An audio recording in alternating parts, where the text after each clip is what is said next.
In the shadow of the Crow's Peak Mountains, an old veteran tends his small ranch, his scarred hands moving with deliberate care among his prized roses.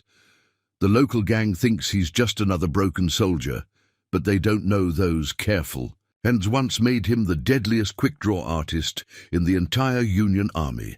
They're about to discover that some soldiers never lose their aim, they just choose their battles more carefully. Before we jump back in, tell us where you're tuning in from, and if this story touches you, make sure you're subscribed, because tomorrow I've saved something extra special for you.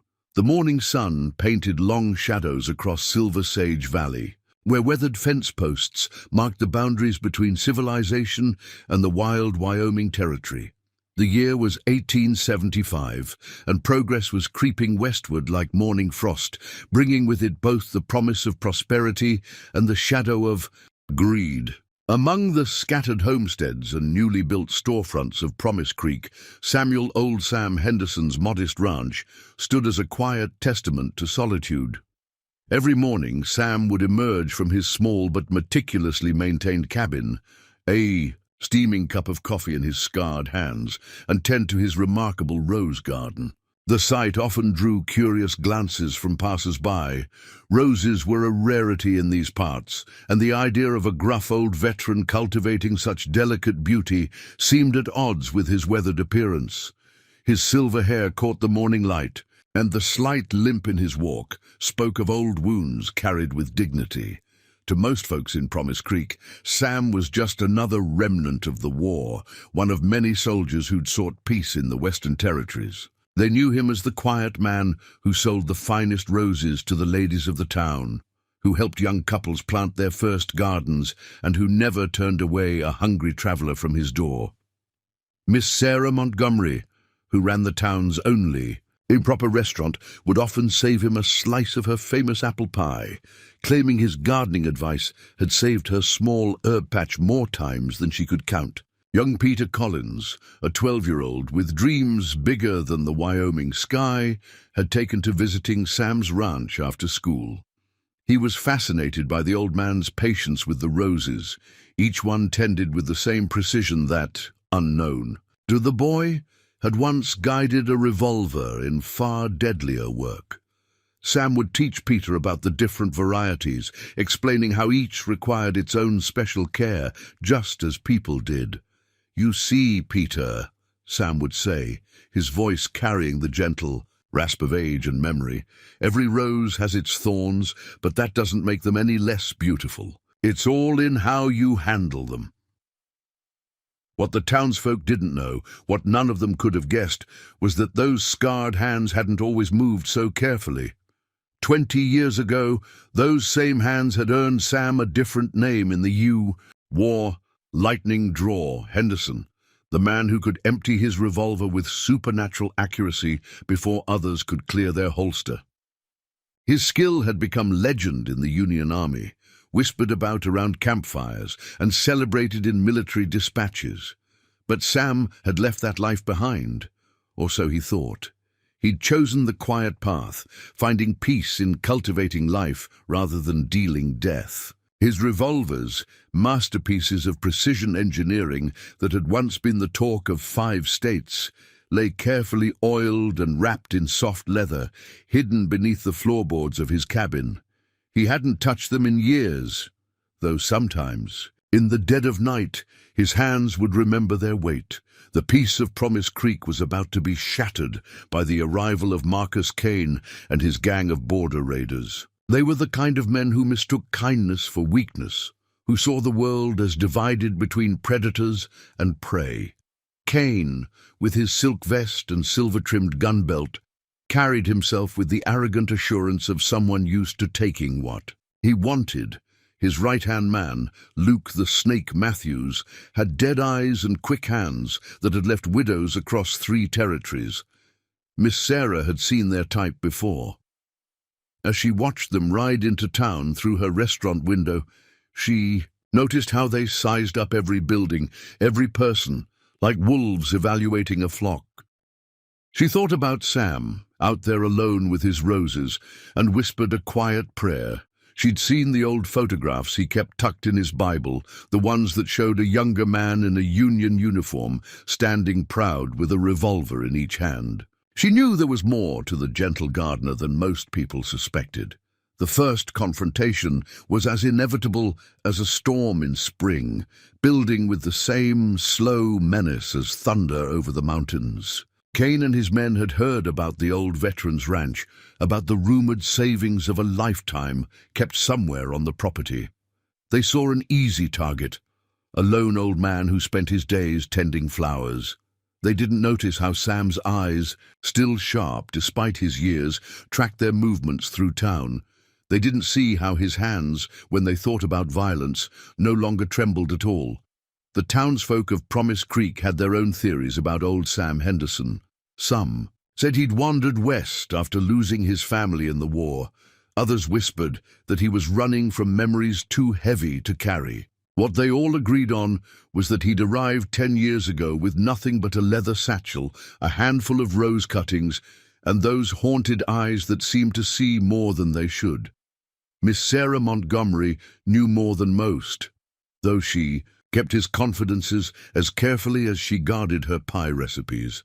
She'd been the first to welcome him to Promise Creek, offering him a hot meal when he'd walked into her restaurant looking trail-worn and weary. She'd noticed even then how his scarred hands moved with an odd grace, how his eyes swept each room before he'd enter, old habits that spoke of a life lived in danger. "You know, Miss Sarah," Sam had told her one quiet evening as he helped her prune her herb garden, "roses are like people. The strongest ones often grow from the hardest ground." She'd watched his hands as he worked, noting how the scars crisscrossed his knuckles like a map of old battles. Sometimes, when he thought no one was looking, those hands would move in, practice patterns, muscle memory of movements that had nothing to do with gardening. Young Peter Collins had his own reasons for visiting Sam's ranch. His father had died in the war when Peter was just a baby, and something about Sam's quiet strength reminded him of the stories his mother told about his father. The boy would sit for hours, watching Sam tend his roses, asking questions about everything from the war to why certain flowers bloomed better than others. "The trick to roses, Peter," Sam would explain, his voice carrying the weight of lessons learned in blood and gunpowder, "is knowing when to prune and when to let grow. Cut too much, and you kill the spirit. Cut too little, and the whole garden suffers." The boy didn't realize it, but Sam was teaching him more than gardening. He was teaching him about life, about discipline, about knowing when to act and when to hold back. Sheriff Tom Riley, a younger man who'd served briefly at the end of the war, recognized something in Sam that others missed. He'd seen the way the old veteran's eyes tracked movement, how he positioned himself with his back to walls, how his hand would sometimes drift to his hip where a gun belt should have been. Tom had done some discreet inquiring when Sam first arrived, and what he'd learned had kept him awake for several nights. The roses themselves told a story, if you knew how to read it. Each variety had been chosen with purpose, planted in precise locations that offered clear lines of sight across his property. The white Yorks stood sentinel at his gate, their thorns particularly vicious. The red American beauties bordered his cabin, their thick growth providing cover. Even the climbing roses along his fence were spaced exactly 6 feet apart, the same distance, though few would make the connection, as regulation Union Army firing positions. Miss Sarah's younger sister, Emma, who taught at the town's small schoolhouse, had once asked Sam why he chose roses over easier plants. His answer had stuck with her. "Because, Miss Emma, roses remind us that beauty requires vigilance, and that the most delicate things often have the best defenses." The town's children had their own fascination with Sam. Besides Peter, who was practically an apprentice in the rose garden, others would often stop by to hear his stories. He never spoke of battles or glory, instead telling them tales about the flowers, how certain roses had survived winter storms, how others had fought back against disease, how each bloom was a victory over adversity. The children didn't realize he was teaching them about resilience, about fighting their own battles with patience and determination. Dr. James Wilson, who'd served as a field medic in the war, was perhaps the only person in town who understood the full extent of Sam's scars, both physical and otherwise. He'd treated the old veteran for a fever last winter and had seen the web of healed wounds that told their own story of survival. "Those aren't just battle scars," he'd confided to his wife later. "Those are the marks of someone who's been through hell and chose to grow flowers instead of seeking revenge." But it was in the quiet moments, when Sam worked alone in his garden, that his true nature showed most clearly. His movements with the pruning shears were precise, almost martial in their efficiency. Each cut was calculated, each gesture smooth. As silk, the same fluid grace that had once made him the fastest draw in the Union Army now turned to nurturing life instead of taking it. As Promise Creek grew, more people began to notice the strange contradiction of the old veterans' roses. How they bloomed brighter and longer than any others in the territory. How their thorns seemed particularly sharp, almost like they were standing guard. How Sam would sometimes stand among them at dusk, his hand resting on a particularly thorny stem, as if drawing strength from its defenses. What no one in Promise Creek realized was that Sam's roses weren't just a garden. They were a statement. A declaration that beauty could be protected without violence, that strength could be displayed through nurture rather than force. But as Marcus Kane and his gang began making their presence known in town, that philosophy was about to be sorely tested. The real question wasn't whether Sam could still fight. It was whether his new way of life could survive the coming storm. Preparing and narrating this story took us a lot of time, so if you are enjoying it, subscribe to our channel. It means a lot to us. Now back to the story. Marcus Kane and his gang's arrival in Promise Creek brought the same chill as a winter wind through summer flowers. They rode in on a Wednesday, 6 men on fresh horses, their gear speaking of money earned through violence. Kane himself cut an imposing figure, tall and broad-shouldered, wearing a black duster that couldn't quite hide the matched Colt revolvers at his hips. His silver-trimmed gun belt alone could have fed a family for a month.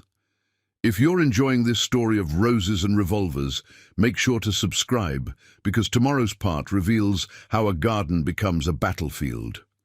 Luke, the snake, Matthews, rode at Kane's right hand, a lean man with a face like tanned leather and eyes that never seemed to blink.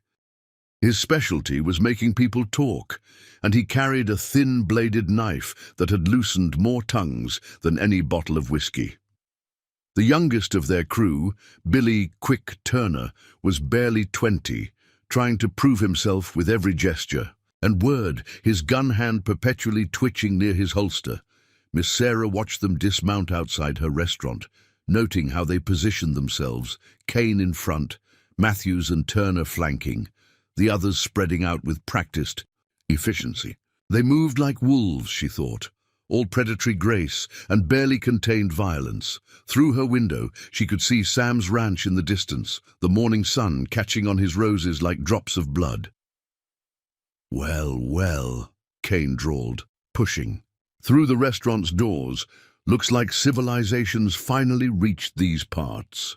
His spurs rang against the wooden floor, a sharp counterpoint to the sudden silence that fell over the usual breakfast crowd. "Ma'am," he tipped his hat to Sarah with exaggerated courtesy, "I hear your coffee's the best this side of the Mississippi." Sarah served them with professional detachment, watching how Matthews studied every customer, how Turner's eyes kept darting to the windows. She'd seen their type before, men who used manners like a mask, hiding violence behind smiles and courtesy. When Kane asked about the roses decorating her tables, her heart skipped a beat. "Beautiful flowers," he commented, running a finger along a red petal. "Don't often see roses this fresh out here. Must have a mighty talented gardener in town." "Just an old man who's good with plants," Sarah replied carefully, but she could see the predatory interest sharpen in Kane's eyes. Sheriff Riley had been watching from his office across the street. He'd served briefly in the war, just long enough to recognize men who'd learned to love violence. Kane's gang had a reputation that traveled before them.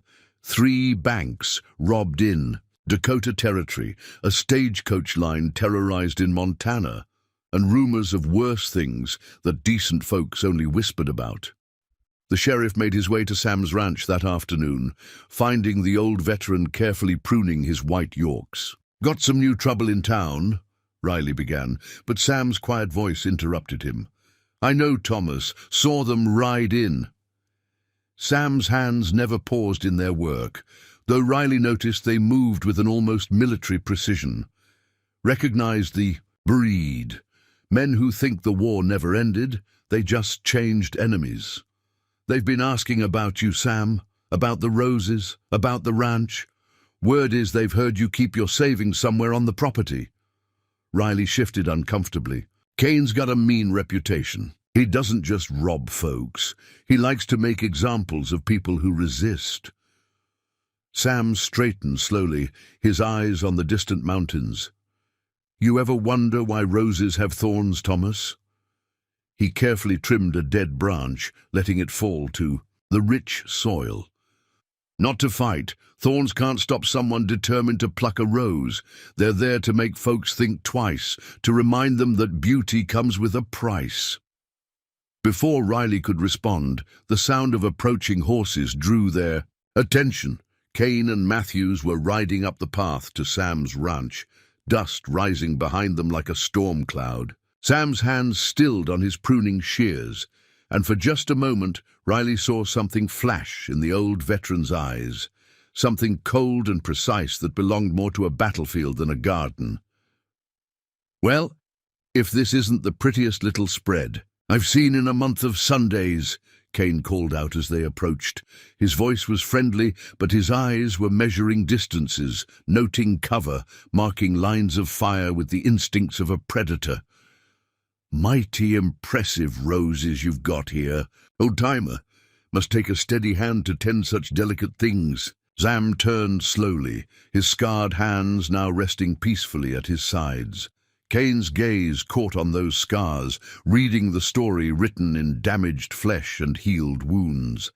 Matthews, too, was studying the old veteran with the focused attention of a snake considering its prey. "Steady enough," Sam replied mildly. But Riley, watching carefully, noticed how the old man had positioned himself, balanced perfectly despite his limp, at an angle that kept both riders in view while using his rose bushes as natural cover. It was the stance of a man who'd never really left the battlefield, who just found different ways to fight his wars. "Shame about such pretty flowers," Matthews spoke for the first time, his voice carrying the dry rasp of a rattlesnake's warning. "Weather's turning harsh. Never know when a frost might come early out here, or what other accidents might happen to delicate things." The threat hung in the air like gunsmoke after a firefight. Sam continued his pruning, seemingly absorbed in his work, but his next words carried a weight that made even Kane pause. "Roses are hardier than they look, Mr. Matthews. They survive frost, drought, and all manner of accidents. It's part of why I chose them." He looked up then, meeting Kane's eyes directly. "They teach us that beautiful things are worth protecting, and that even the most delicate flower can draw blood if handled wrongly." The next morning brought an unseasonal frost, rimming Sam's roses with delicate white crystals that glinted like broken glass in the dawn light. He stood on his porch, coffee cup warming his scarred hands, and studied the way his American beauties had weathered the cold. Not a single bloom had wilted. They stood proud and defiant against the chill, just as he'd bred them to do. Young Peter Collins came running up the path, his breath making clouds in the cold air. "Mr. Henderson! Mr. Henderson! Kane's men are causing trouble at Miss Sarah's place." The boy's eyes were wide with worry. "They're breaking things, and Miss Sarah's all alone since her morning help is sick." Sam's hands stilled on his coffee cup, the morning's peaceful routine shattered. He'd known this moment was coming. Men like Kane always started with the ones they perceived as weakest. Setting down his cup, he reached for his walking stick, the gnarled piece of oak that had supported him these past 10 years. "Peter," he said quietly, "run tell Sheriff Riley, then go home and stay there." The boy hesitated, clearly wanting to see what would happen. "Go on now. Gardens aren't the only things that need protecting." The walk to town took longer than Sam would have liked, his old war wound making itself known in the cold morning air. As he approached Miss Sarah's restaurant, he could hear the crash of breaking dishes and Kane's men laughing. Through the window he saw Matthews deliberately knocking over tables, while Billy Turner amused himself by throwing cups against the wall. Kane sat watching it all, a cold smile playing on his face as Sarah tried to maintain her dignity. "Now, ma'am," Kane was saying, "we're just trying to enjoy our breakfast. Not our fault if your dishes are too slippery for our hands." His mock politeness carried an edge sharp as a razor. "Though I expect things might get a lot less clumsy if you'd tell us more about that old veteran setup. Man must have something valuable out there, tending roses like they're made of gold." Sam entered quietly, the bell above the door muffled by a handkerchief he'd silently wrapped around it, an old soldier's trick for moving unnoticed.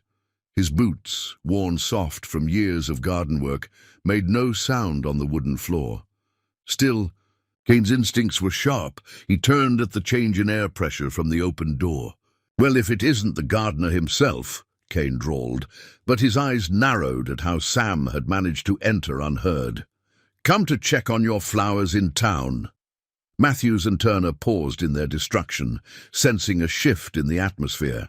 They'd expected an old man with a limp, and he was that, but something about the way he stood made their trigger fingers twitch. Sam moved with the careful economy of motion that marked a veteran of close combat, positioning himself where he could see all of them while keeping Sarah behind him. "Miss Sarah," Sam's voice was gentle but carried the authority of old battlefields.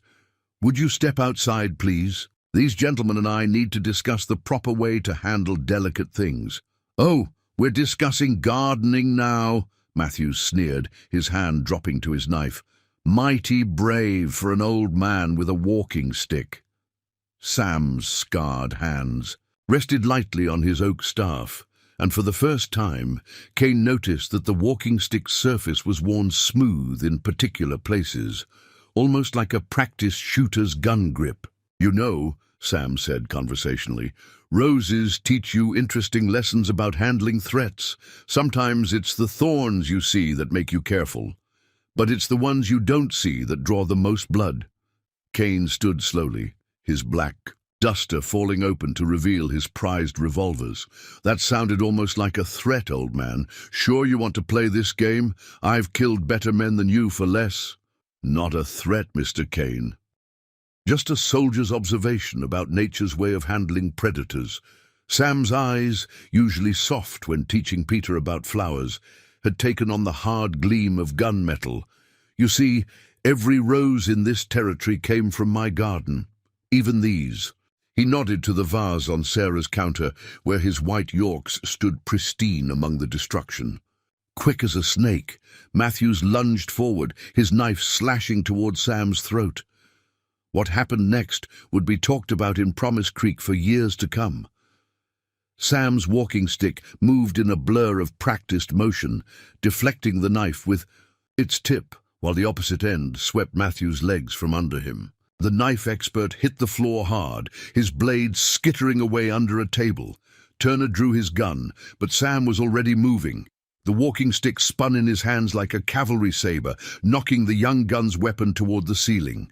The shot went wide, shattering the glass globe of a lamp, while the stick's return stroke caught Turner's wrist with scientific precision. The gun clattered to the floor along with its owner, who clutched his numbed hand in shock. Kane hadn't moved, but his expression had changed from amusement to cold calculation. "Military training," he said softly.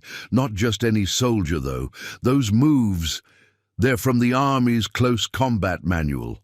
Special training reserved for certain units." His hand still hovered near his gun. "Who were you, old man?" Sam stood relaxed but ready, his walking stick held low in scarred hands that no longer pretended to shake. "Just a gardener, Mr. Kane. One who learned that the best fights are the ones you prevent."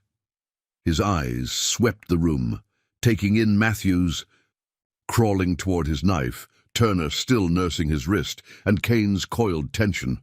"Like I tell young Peter, cultivation is about knowing when to prune and when to let grow. Right now, you've got a choice about which it's going to be." The moment stretched like drawn wire, taut with potential violence. Then, Sheriff Riley's voice cut through the tension. "Everything all right in here, Sam?" He stood in the doorway, shotgun held casually but ready. Behind him, several townsmen waited, armed and grim-faced. Kane's cold smile returned, but it didn't reach his eyes. "Just having breakfast, Sheriff. Seems we got a bit clumsy with the dishes. Send me the bill for the damages, Miss Sarah." He jerked his head at his men. "Come on, boys.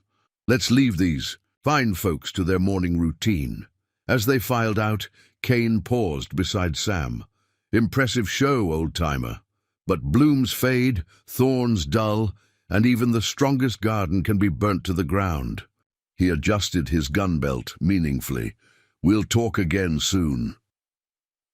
The day after the confrontation at Sarah's restaurant brought more than just curious onlookers to Promise Creek.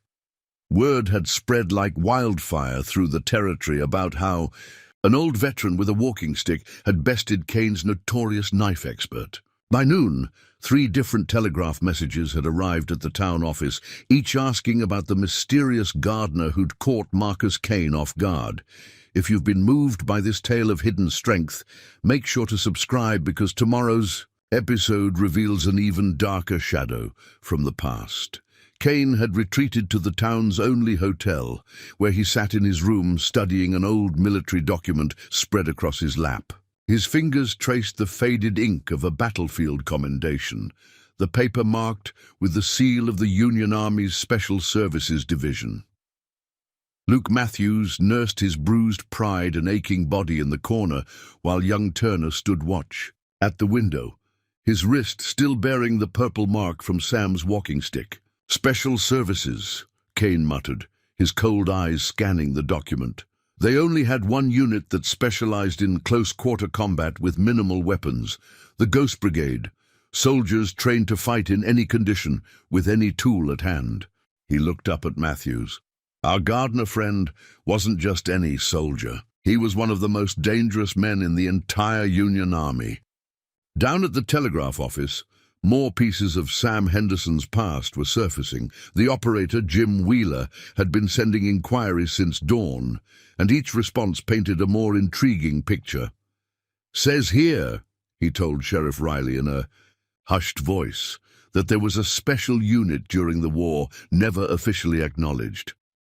They called their commander the Rose, because he could plant his men anywhere and make them bloom into perfect soldiers." Sarah Montgomery was cleaning up the mess in her restaurant, refusing all offers of help except from young Peter Collins, who insisted on staying. As they worked, she recalled the way Sam had moved during the confrontation, fluid, precise, like water flowing around stones. It reminded her of something her father, a military man himself, had once told her about the war's most elite soldiers. They learned to make every movement count, to turn any object into a weapon. "Miss Sarah," Peter asked as he picked up Broken, "Gina, did you see how Mr. Henderson used his walking stick? It was like he'd practiced those moves 1,000 times." Sarah nodded slowly. "I once asked him why he spent so much time teaching his roses to climb specific patterns on their trellises. He said, 'The most beautiful dances are the ones you practice until they become natural.' I don't think he was just talking about gardening." At his ranch, Sam worked his rose garden with methodical care, though his movements now carried a different meaning to those who watched closely. Sheriff Riley, observing from the road, noticed how each rosebush was planted at precise intervals, creating clear lanes throughout the property. The climbing roses on their trellises could easily serve as cover, and the thorny barriers would funnel any attackers into predictable paths. "You know they're looking into your past," Riley said finally, approaching the fence. "Kane's got connections. He'll find out about the Ghost Brigade." Sam's hands never paused in their work, but his voice carried a weight of memory. "Let him look. Sometimes the truth is the best deterrent." He carefully trimmed a wayward branch. "Though people often see what they expect to see. Tell me, Thomas, what do you see in this garden?" Riley studied the layout with new eyes. "I see a battlefield disguised as a garden. Every bush positioned for cover, every path a potential kill zone. Even the rose varieties are planted strategically, the thornier ones on the perimeter, the hardier ones protecting your cabin." He paused. "You've been preparing for something like this since you arrived, haven't you?" "The war taught me that peace must be cultivated, Thomas. Like these roses, it needs proper planning, constant attention, and yes, sometimes thorns." Sam straightened, his scarred hands stained with earth rather than gunpowder. The Ghost Brigade wasn't about killing, it was about ending conflicts before they began. Sometimes that meant fighting. More often, it meant knowing how to prevent the fight. In town, Billy Turner sat in the saloon, his young face troubled as he nursed his bruised wrist. He'd grown up on stories of gunfighters and warriors, but something about the old veteran's controlled power had shaken his understanding of strength. The walking stick's precision, the economy of movement, the absolute certainty in every action. It was nothing like the wild brawls and quick draws he'd imagined combat to be. Kane's investigations continued through the afternoon, each revelation adding to his growing obsession. A runner brought another telegram, this one from a former Confederate officer who'd encountered the Ghost Brigade during the war. The message was brief but chilling. "If your gardener is who you suggest, withdraw. That unit didn't earn their name from losing fights." But Kane had built his reputation on never backing down. In his hotel room, he began plotting with cold precision. "The old man's good with that stick," he told his men, "but every garden can burn. Every rose can be cut down. We just need to change the rules of engagement." His eyes gleamed with cruel inspiration. "And I think I know just how to do it. Send word to Jackson and his boys. Tell them to bring the oil barrels. If this ghost wants to tend his garden, we'll give him a real fire to fight." As evening approached, Sam sat on his porch, watching the sunset paint his roses in shades of gold and crimson. Young Peter had come by after helping Sarah, full of questions about the morning's events. But Sam had only smiled and continued his lesson about roses, speaking of how they grew stronger after being pruned, how they learned to thrive in adversity. The boy didn't yet understand that every word was also about survival, about turning limitation into strength, about finding power in patience. In his hands, the walking stick moved with subtle sureness, its worn surface catching the last light. Like an old friend, beneath his cabin's floorboards, wrapped in soft leather, his revolvers waited, tools from another life, another kind of gardening. But Sam had learned long ago that the most important battles were won in the mind and heart, not with weapons. Kane would make his move soon, and when he did, Promise Creek would learn why the Ghost Brigade's commander had earned his mysterious name, not for the lives he took, but for the ones he chose to spare. The morning sun had barely crested Crow's Peak when Kane's men made their first serious move. They came not with guns blazing, but with calculated intimidation, surrounding Sam's property in a loose circle. Billy Turner, still nursing his wounded pride and wrist, took position near the gate, while Matthews and two others spread out along the fence line. Kane himself stayed in town, watching from the hotel window with cold calculation. If the unfolding story of the Ghost Brigade's commander has captured your attention, subscribe now, because tomorrow's episode reveals the true cost of wearing a thorny crown. Sam worked his garden as if nothing had changed, though his movements carried new meaning. For those who knew to watch, each rose he tended placed him at perfect angles to observe his unwanted audience. Every time he knelt to weed, his walking stick remained within easy reach, its worn surface catching the morning light like an old friend. Young Peter, defying his mother's warnings, had slipped through the back paths he knew so well to reach. Sam's garden. He found the old veteran carefully pruning his prized American beauties, seemingly oblivious to the threatening presence around his property. "Mr. Henderson," Peter whispered urgently, "they're all around the fence. And Mr. Kane's got more men coming. I heard them talking in town about special plans." Sam's scarred hands never paused in their work. "Tell me, Peter, what do you notice about these roses today?" He gestured to the blooms before him, their petals catching the morning dew like drops of blood. The boy looked confused, but played along, having learned that Sam's lessons often carried hidden meaning. "Well, they're all facing different ways, and some look like they're bending even though there's no wind." "Good eye." Sam nodded approvingly. "Roses are nature's sentinels, boy. They turn to face threats, sun, wind, or otherwise. Right now, they're telling me exactly where everyone is." His voice dropped lower, just like they're telling me about the 2 men trying to sneak through my back garden. As if on cue, cursing erupted from behind the cabin, followed by the sound of men stumbling. Sam had spent years training his roses to grow in specific patterns, creating a maze of thorny barriers that only he could navigate safely. The would-be intruders found themselves caught in nature's barbed wire, their curses turning to yelps of pain. Matthews, hearing his men's distress, drew his knife and approached the front gate. "Think you're clever, old man? Let's see how your precious flowers handle cold steel." Sam's response was to casually flick his pruning shears, sending a cut rose stem arcing through the air. It struck Matthew's knife hand with precise force, the thorns drawing pinpricks of blood.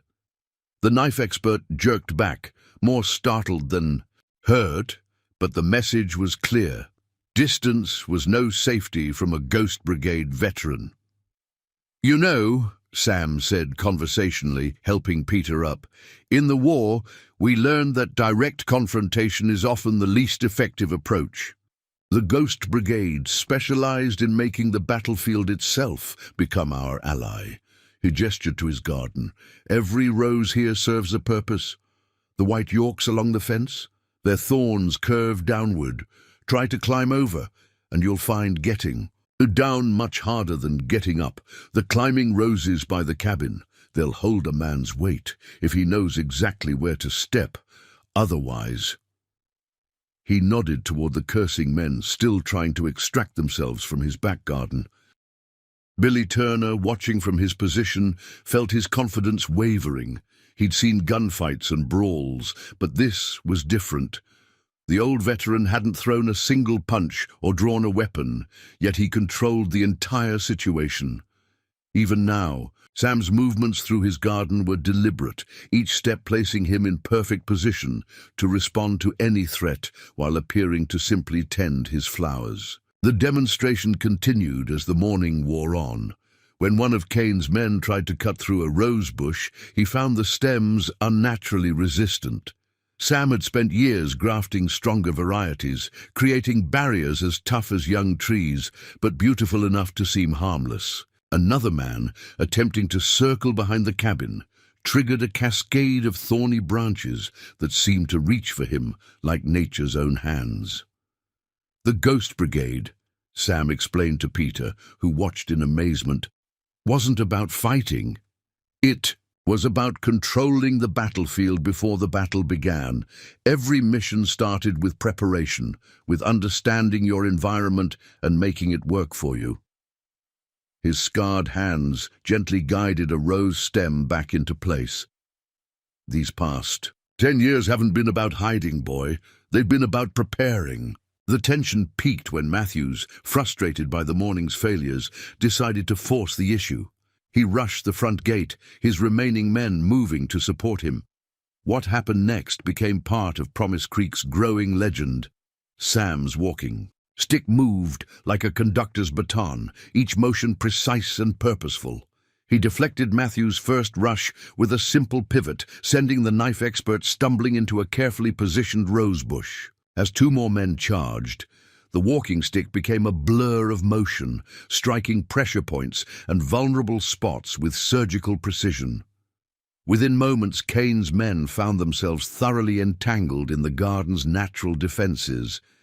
There, every movement bringing new encounters with strategically placed thorns.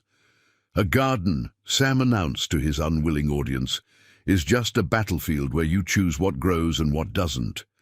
The Ghost Brigade taught me that victory often comes not from what you do, but from what you prepare for. He helped a cursing Matthews extract himself from the roses, each movement deliberate and controlled. Consider this a lesson in preparation, gentlemen, one you can share with Mr. Kane. As Kane's men retreated, leaving bits of cloth and dignity, caught in the thorns, Sheriff Riley arrived to witness the aftermath. "Never seen anything like it," he admitted, surveying the scene. "Using roses as weapons. That's not in any military manual I know." Sam smiled, his scarred hands already returning to their gentle work among the blooms. "The best weapons, Thomas, are the ones your enemy dismisses as harmless. Kane's looking for a gunfighter, expecting bullets and blood. Instead, he's fighting a garden that fights back." He paused, his eyes tracking movement in town. But this was just a prelude. Kane's real plan is still coming. These men were just testing our defenses, learning our responses. Peter, still wide-eyed from the morning's events, helped Sam repair the minimal damage to his roses. "Mr. Henderson," he asked, "why do you let them keep coming? Why not just fight them properly?" Sam's answer carried the weight of countless battles, both won and lost. "Because, boy, the greatest victory isn't in defeating your enemy, it's in teaching them why they shouldn't have been your enemy in the first place. Every rose in this garden tells that story if you know how to read it." The aftermath of the garden confrontation brought subtle but significant changes to Promise Creek. Most noticeable was the transformation in Billy Turner, who found himself unable to shake the image of Sam's calculated grace with the walking stick. The young gunman had grown up idolizing men of violence, but something about the old veteran's controlled power and deliberate restraint challenged everything he thought he knew about strength. If this tale of transformation has touched your heart, subscribe now, because tomorrow reveals how a young man's choice changes everything. Kane noticed the change in his youngest man immediately. Turner's usual eagerness for conflict had diminished, replaced by a thoughtful hesitation that drew Matthews's contempt and Kane's suspicious attention. They watched from the hotel as Turner spent his afternoon standing across from Sam's property, studying the garden with an intensity that had nothing to do with surveillance. "Boy's going soft," Matthews spat, cleaning his knife with sharp, angry movements. "Getting philosophical over some flowers and an old man's tricks." Kane's cold eyes narrowed. "No. He's seeing something we're missing. The question is whether that makes him smarter than us or more dangerous to our plans." In his garden, Sam worked with his usual methodical care, but now he had an audience beyond young Peter. Turner wasn't the only one who'd been affected by the morning's demonstration. Several townspeople found excuses to pause near his property, watching how the old veteran moved through his roses with the same fluid precision he'd shown in combat.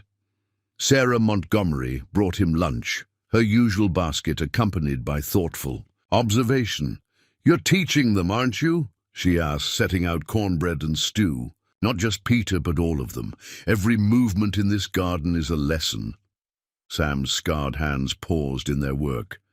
In the Ghost Brigade, we learned that the best victories are the ones that change minds, not end lives. He gestured to where Turner stood watching. That young man over there, he's at a crossroads, like a rosebud deciding which way to bloom. Peter, who'd appointed himself Sam's unofficial assistant since the morning's events, was learning to see the garden differently. Every rose's position now revealed its tactical purpose. The paths between bushes that he'd once run through carelessly were, he realized, carefully designed channels of movement.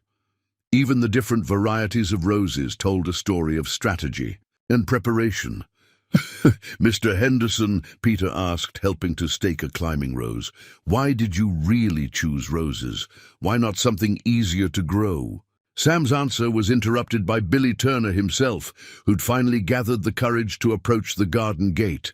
The young gunman's hand stayed conspicuously away from his weapon, and his voice carried none of its usual bravado.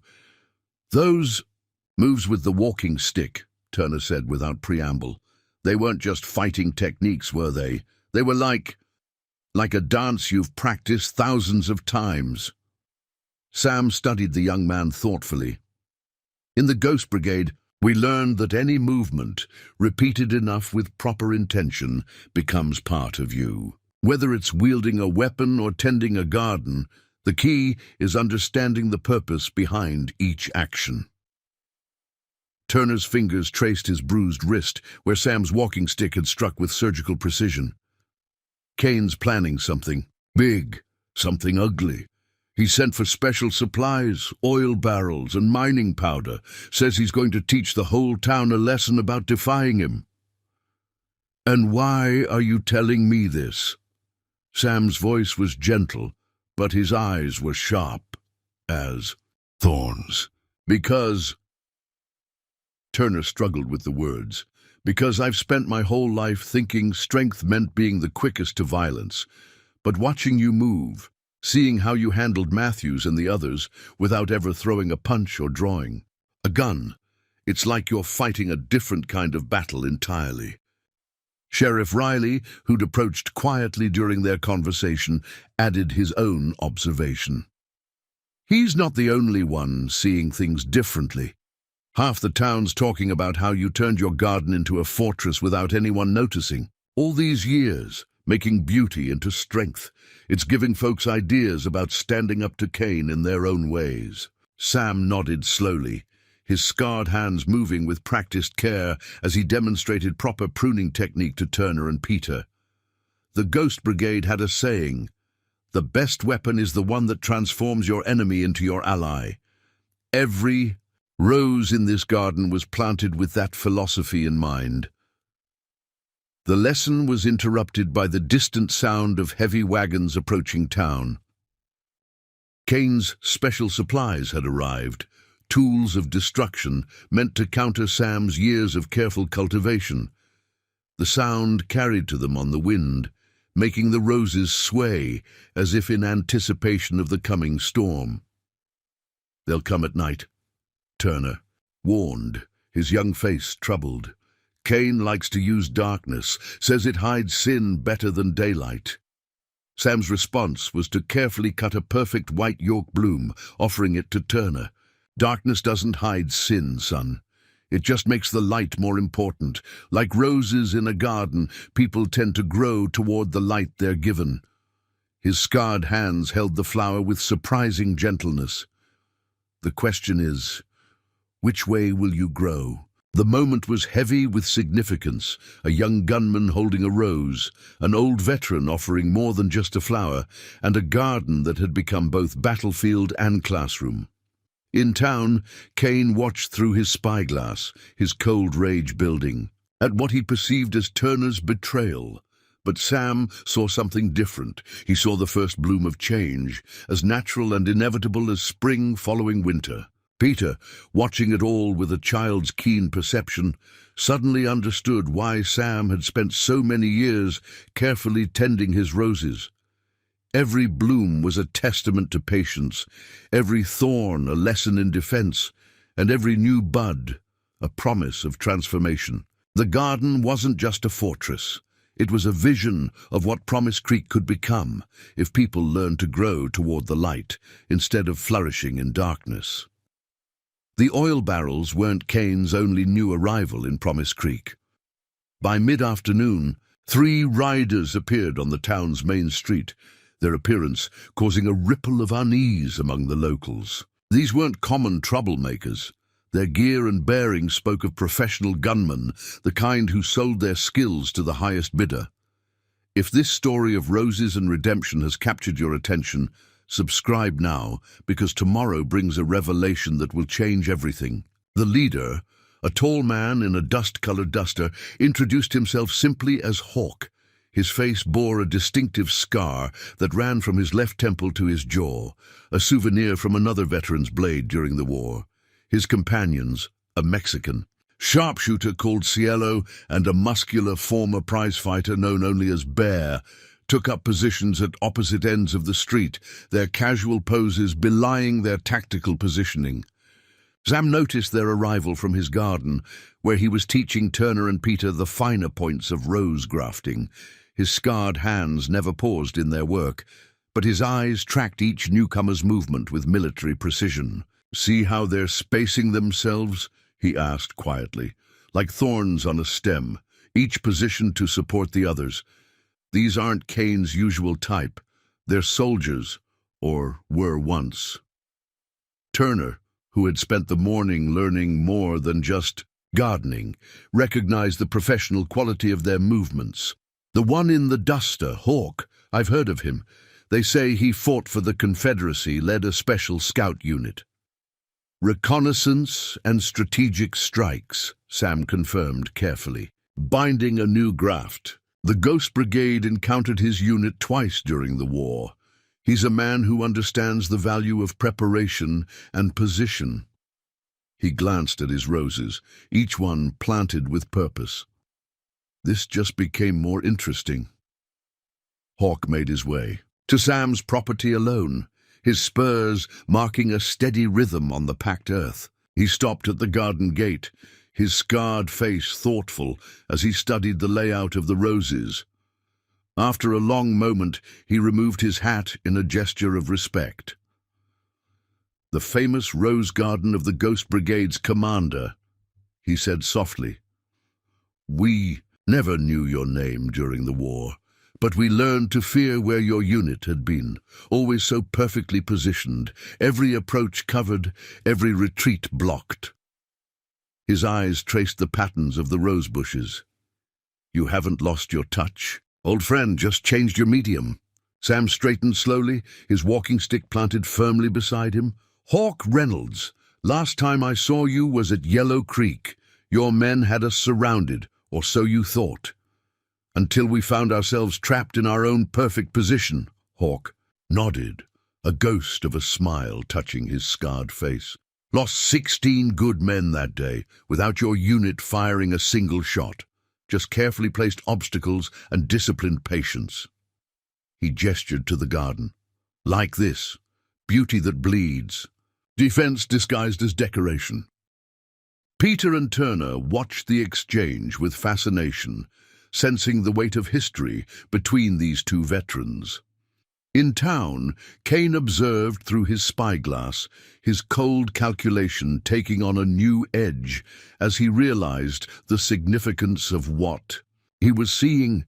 "Kane hired us to deal with a troublesome old man," Hawk continued. "Didn't mention it was you.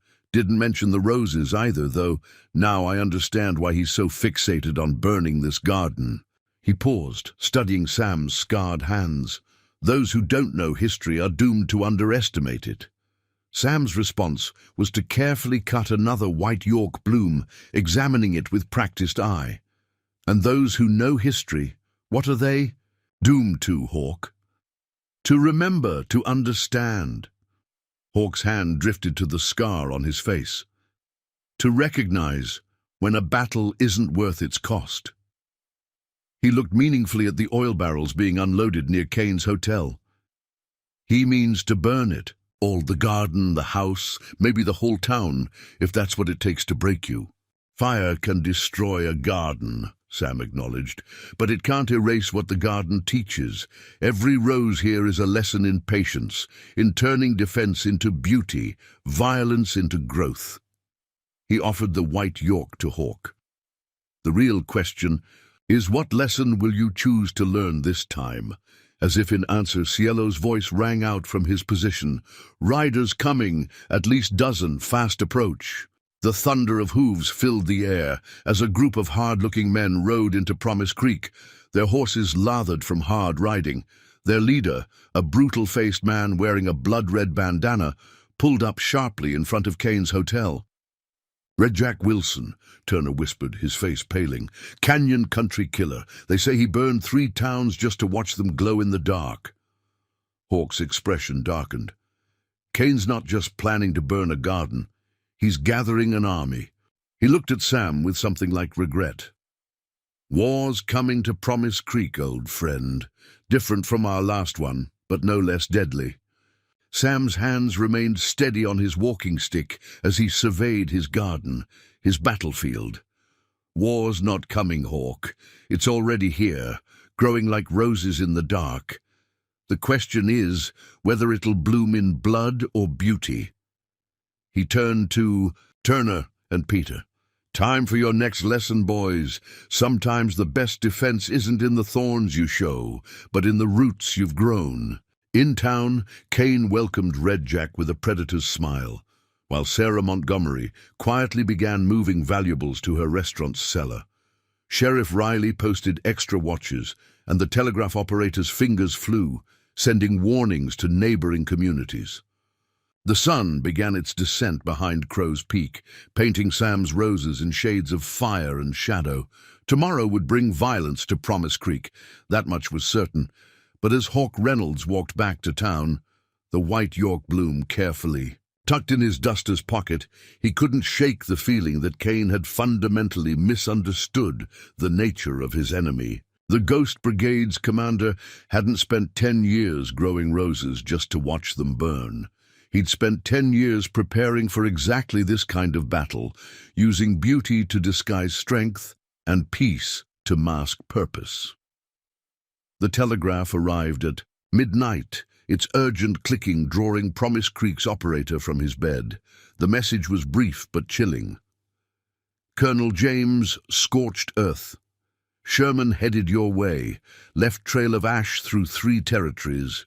Ghost Brigade's garden about to meet its match. If this tale of impending confrontation has gripped you, subscribe now, because tomorrow brings a clash between fire and flowers that will leave you breathless.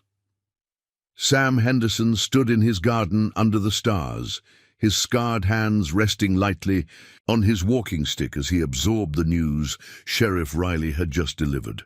The name struck him like an old wound, aching before a storm. Colonel Sherman had been more than just another officer during the war. He'd been the man who'd opposed the Ghost Brigade's methods at every turn. Should have known he'd surface, Sam said quietly, his eyes scanning his roses, silver in the moonlight. Sherman never did understand our approach, called it coward's tactics when we chose precision over power. Riley shifted uncomfortably. The reports say he's changed since the war. Went mercenary, specialized in burning out resistance. They say he leaves nothing alive, not a building, not a tree, not even a blade of grass. In the hotel, Kane received the news with cold satisfaction. The Colonel's reputation for thoroughness is exactly what we need, he told his assembled men. No more playing games with clever garden tricks and walking sticks. Hawk Reynolds, standing apart from the others, remembered stories about Sherman from the war. Sir, with respect, bringing him here might be more than we bargained for. The man's not just ruthless. He's obsessed with destroying anything he considers a symbol of resistance. That's exactly why I sent for him. Kane smiled thinly. Our gardener friend has made his roses a symbol. Let's see how his precious lessons about growth and patience hold up against a man who specializes in ash and ruin. Dawn painted the Mountain's gold as Sam gathered Peter, Turner, and several other townspeople in his garden. His scarred hands moved with practiced efficiency as he taught them things he'd hoped would never be needed. "Every rose here serves a purpose," he explained, demonstrating how certain bushes could provide cover, how others could block paths or channel movement. But their real strength isn't in their thorns, it's in what they represent. Sherman's coming because he understands that. He sees this garden as a challenge to everything he believes about power. Turner, who'd spent sleepless hours considering his path, asked the question burning in everyone's mind. Why did he hate the Ghost Brigade so much? What did you do to earn that kind of enmity? Sam's hands stilled on a magnificent American beauty, bloom. We proved him wrong, repeatedly. Sherman believed in overwhelming force, in breaking resistance through sheer destruction. The Ghost Brigade showed that precision could overcome power, that careful preparation could defeat brute force. His eyes took on a distant look. The final straw came at Cedar Valley. Peter leaned forward eagerly, while Sarah Montgomery, who'd brought breakfast to the impromptu gathering, listened intently. Sherman had 2,000 men, artillery, superior position. We had barely 100. He expected us to fight conventionally, to break against his strength. Instead, we turned the valley itself against him, used the terrain, the weather, even the local plant life to channel his forces exactly where we wanted them. Sam carefully trimmed a wayward branch. By the end, he'd lost half his command without us firing more than a few dozen shots. His men simply couldn't advance through the barriers and traps we'd laid. Like this garden, Turner breathed, understanding dawning. You've been preparing for something like this all along. Every rose, every path, every thorn has a purpose, Sam confirmed. But Sherman never understood that the Ghost Brigade's real strength wasn't in our tactics. It was in our philosophy. We believed that the best victory is the one that changes. Minds, not ends, lives. In town, more news arrived about Sherman's approach. He traveled with a dedicated crew of 30 men, all veterans of his scorched earth campaigns. They carried specialized equipment, not just oil and dynamite, but tools, designed specifically for systematic destruction. Hawk Reynolds, watching the preparations from the hotel porch, felt the weight of history about to repeat itself. He'd seen Sherman's handiwork during the war, had witnessed how the man's obsession with total destruction had only grown stronger over the years. But he'd also seen the aftermath of Ghost Brigade operations, how they'd achieved their objectives while leaving places and people transformed rather than destroyed. "You've got that look," Cielo observed, cleaning his rifle nearby. "The one that says you're questioning our contract." "Sherman doesn't just destroy targets," Hawk replied quietly. "He destroys souls, burns away everything that makes a place worth fighting for." His hand touched the white York in his pocket, still fresh despite the hours. Sometimes the highest price of victory is in what it costs our humanity. As the sun climbed higher, Sam continued teaching his impromptu class the secrets of his garden.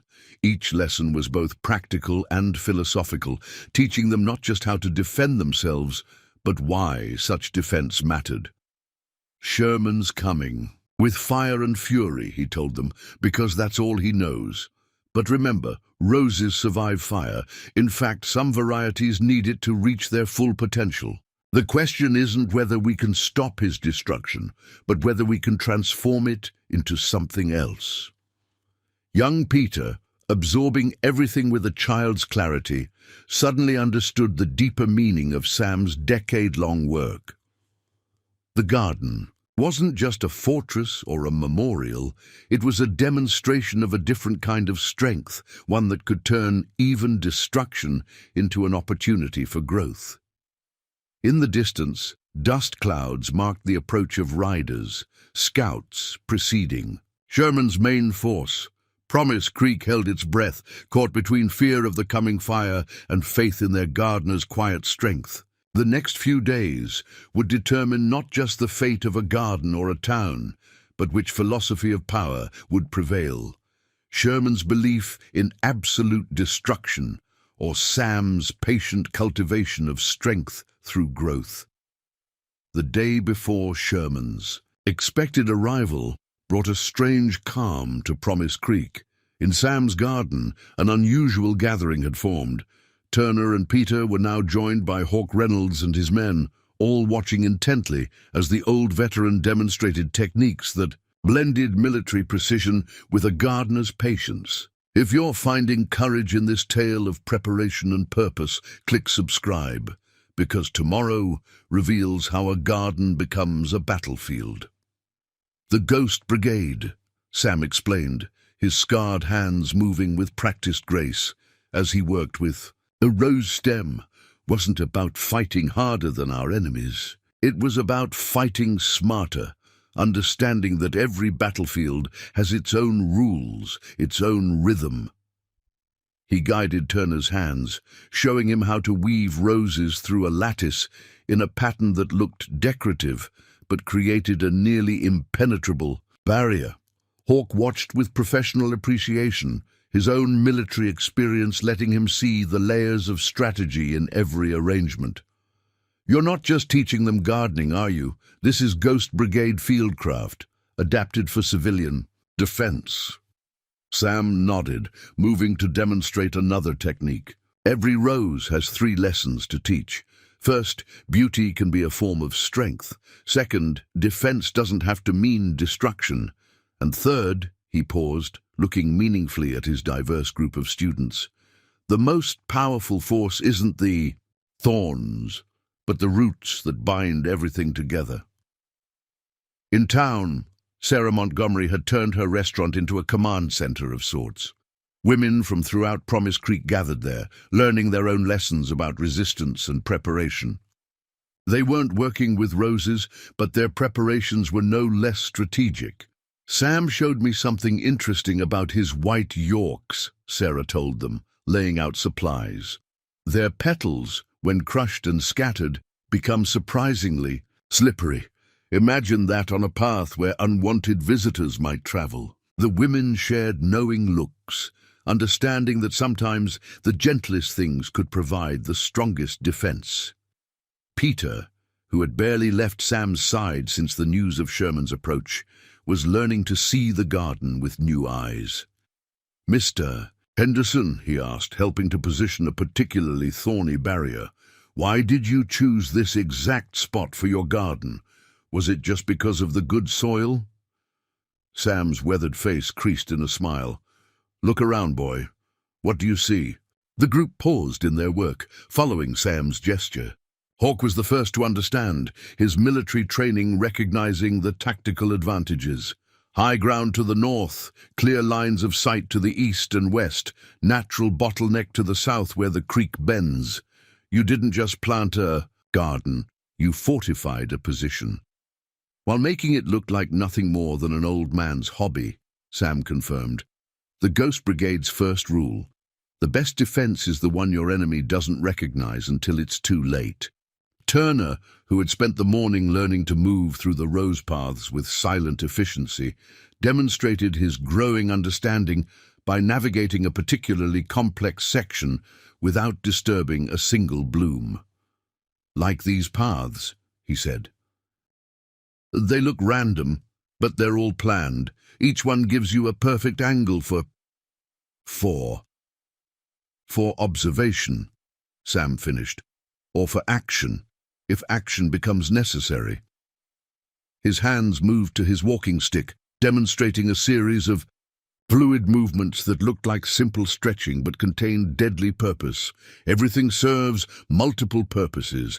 Every rose, every path, every motion can be either gentle or fierce, depending on necessity. Cielo, watching from his position near the fence, spoke up for the first time.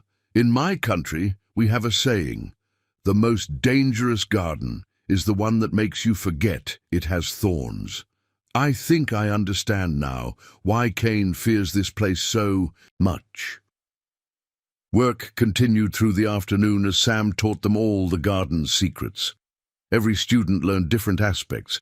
Turner focused on movement and positioning. Peter memorized signals and observation points.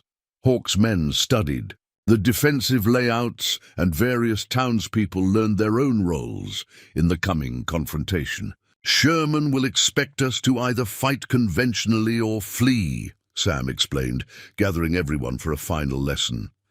He believes, as he always has, that overwhelming force is the answer to every question. But the Ghost Brigade specialized in asking different questions entirely. He demonstrated by taking a rose stem and weaving it through a lattice in a complex pattern. "See how this looks decorative, but try to break through it." Hawke tested it and found the seemingly delicate barrier surprisingly resilient. "That's because strength isn't always about being harder or tougher. Sometimes it's about understanding how to turn flexibility into an advantage." Sarah arrived with provisions, accompanied by several women carrying carefully wrapped packages. "The town's ready," she reported. "Every house, every shop, every alley has been prepared according to your instructions. They may bring fire, but we've made our own preparations." Sam nodded approval. "Sherman thinks he's coming to burn a garden. Instead, he's walking into one. The whole town is our garden now, and every citizen a rose in their own right. Beautiful, resilient, and capable of surprising those who would carelessly try to pluck them." As evening approached, Sam gathered his unlikely students for a final demonstration. He stood in the center of his garden, walking stick held loosely in scarred hands, and moved through a series of flowing motions that combined decades of military experience with years of careful cultivation. "Watch closely," he instructed. "Every movement serves three purposes: practical, tactical, and symbolic. When Sherman comes, he'll be looking for soldiers to fight. Instead, he'll find gardeners who understand that growth requires both nurturing and defense, that beauty and strength are not opposites, but companions." The setting sun painted the roses in shades of amber and gold, their shadows stretching like nature's own fortifications across the carefully tended ground. Tomorrow would bring fire and fury, but tonight was for preparation and understanding. In Sam's garden, former enemies worked alongside newfound allies, all learning that the strongest defenses often look nothing like defenses at all. Sam stood in his garden, holding the burned flower with careful reverence, while Peter and Turner watched anxiously. His scarred hands traced the damaged petals with a gentleness that seemed at odds with the tension in his shoulders. "Thornhold Valley," Hawke said from the gate, his scarred face grave. "That was the Ghost Brigade's masterpiece, wasn't it? The operation that made Sherman lose his command." "And his mind, some would say," Sam replied softly. 3,000 men, the finest artillery in the Union Army, and full authorization to use any means necessary to clear the valley. His eyes took on a distant look. "We had 120 men, 2 weeks preparation time, and orders to hold the position, without causing unnecessary casualties." Turner stepped closer, drawn by the story. "What happened?" "We turned the valley's rose gardens into our allies. The local farmers had been growing climbing roses for generations, thick, hardy varieties with stems like young trees. We spent those 2 weeks training the roses up new trellises, creating barriers that looked decorative but could stop a cavalry charge, used the thorns to create natural barbed wire, the dense growth to hide our positions." Sam carefully placed the charred rose on his workbench. When Sherman attacked, his men found themselves channeled into killing grounds where we could disable their weapons and equipment without harming the soldiers. His artillery couldn't get clean lines of sight through the rose walls. His cavalry couldn't maintain formation in the garden maze we'd created. "I heard he lost half his command without a single casualty," Hawke added. "But it was the humiliation that broke him, being defeated by flowers and farmers instead of soldiers and guns." He burned the valley afterward, Sam continued, his voice heavy with memory, reduced every garden, every farm, every living thing to ash, but he never understood the true lesson of Thornhold. He touched a nearby American beauty bloom. Life always finds a way to grow back stronger. In town, Kane watched through his spyglass as more riders arrived, scouts and specialists from Sherman's approaching force.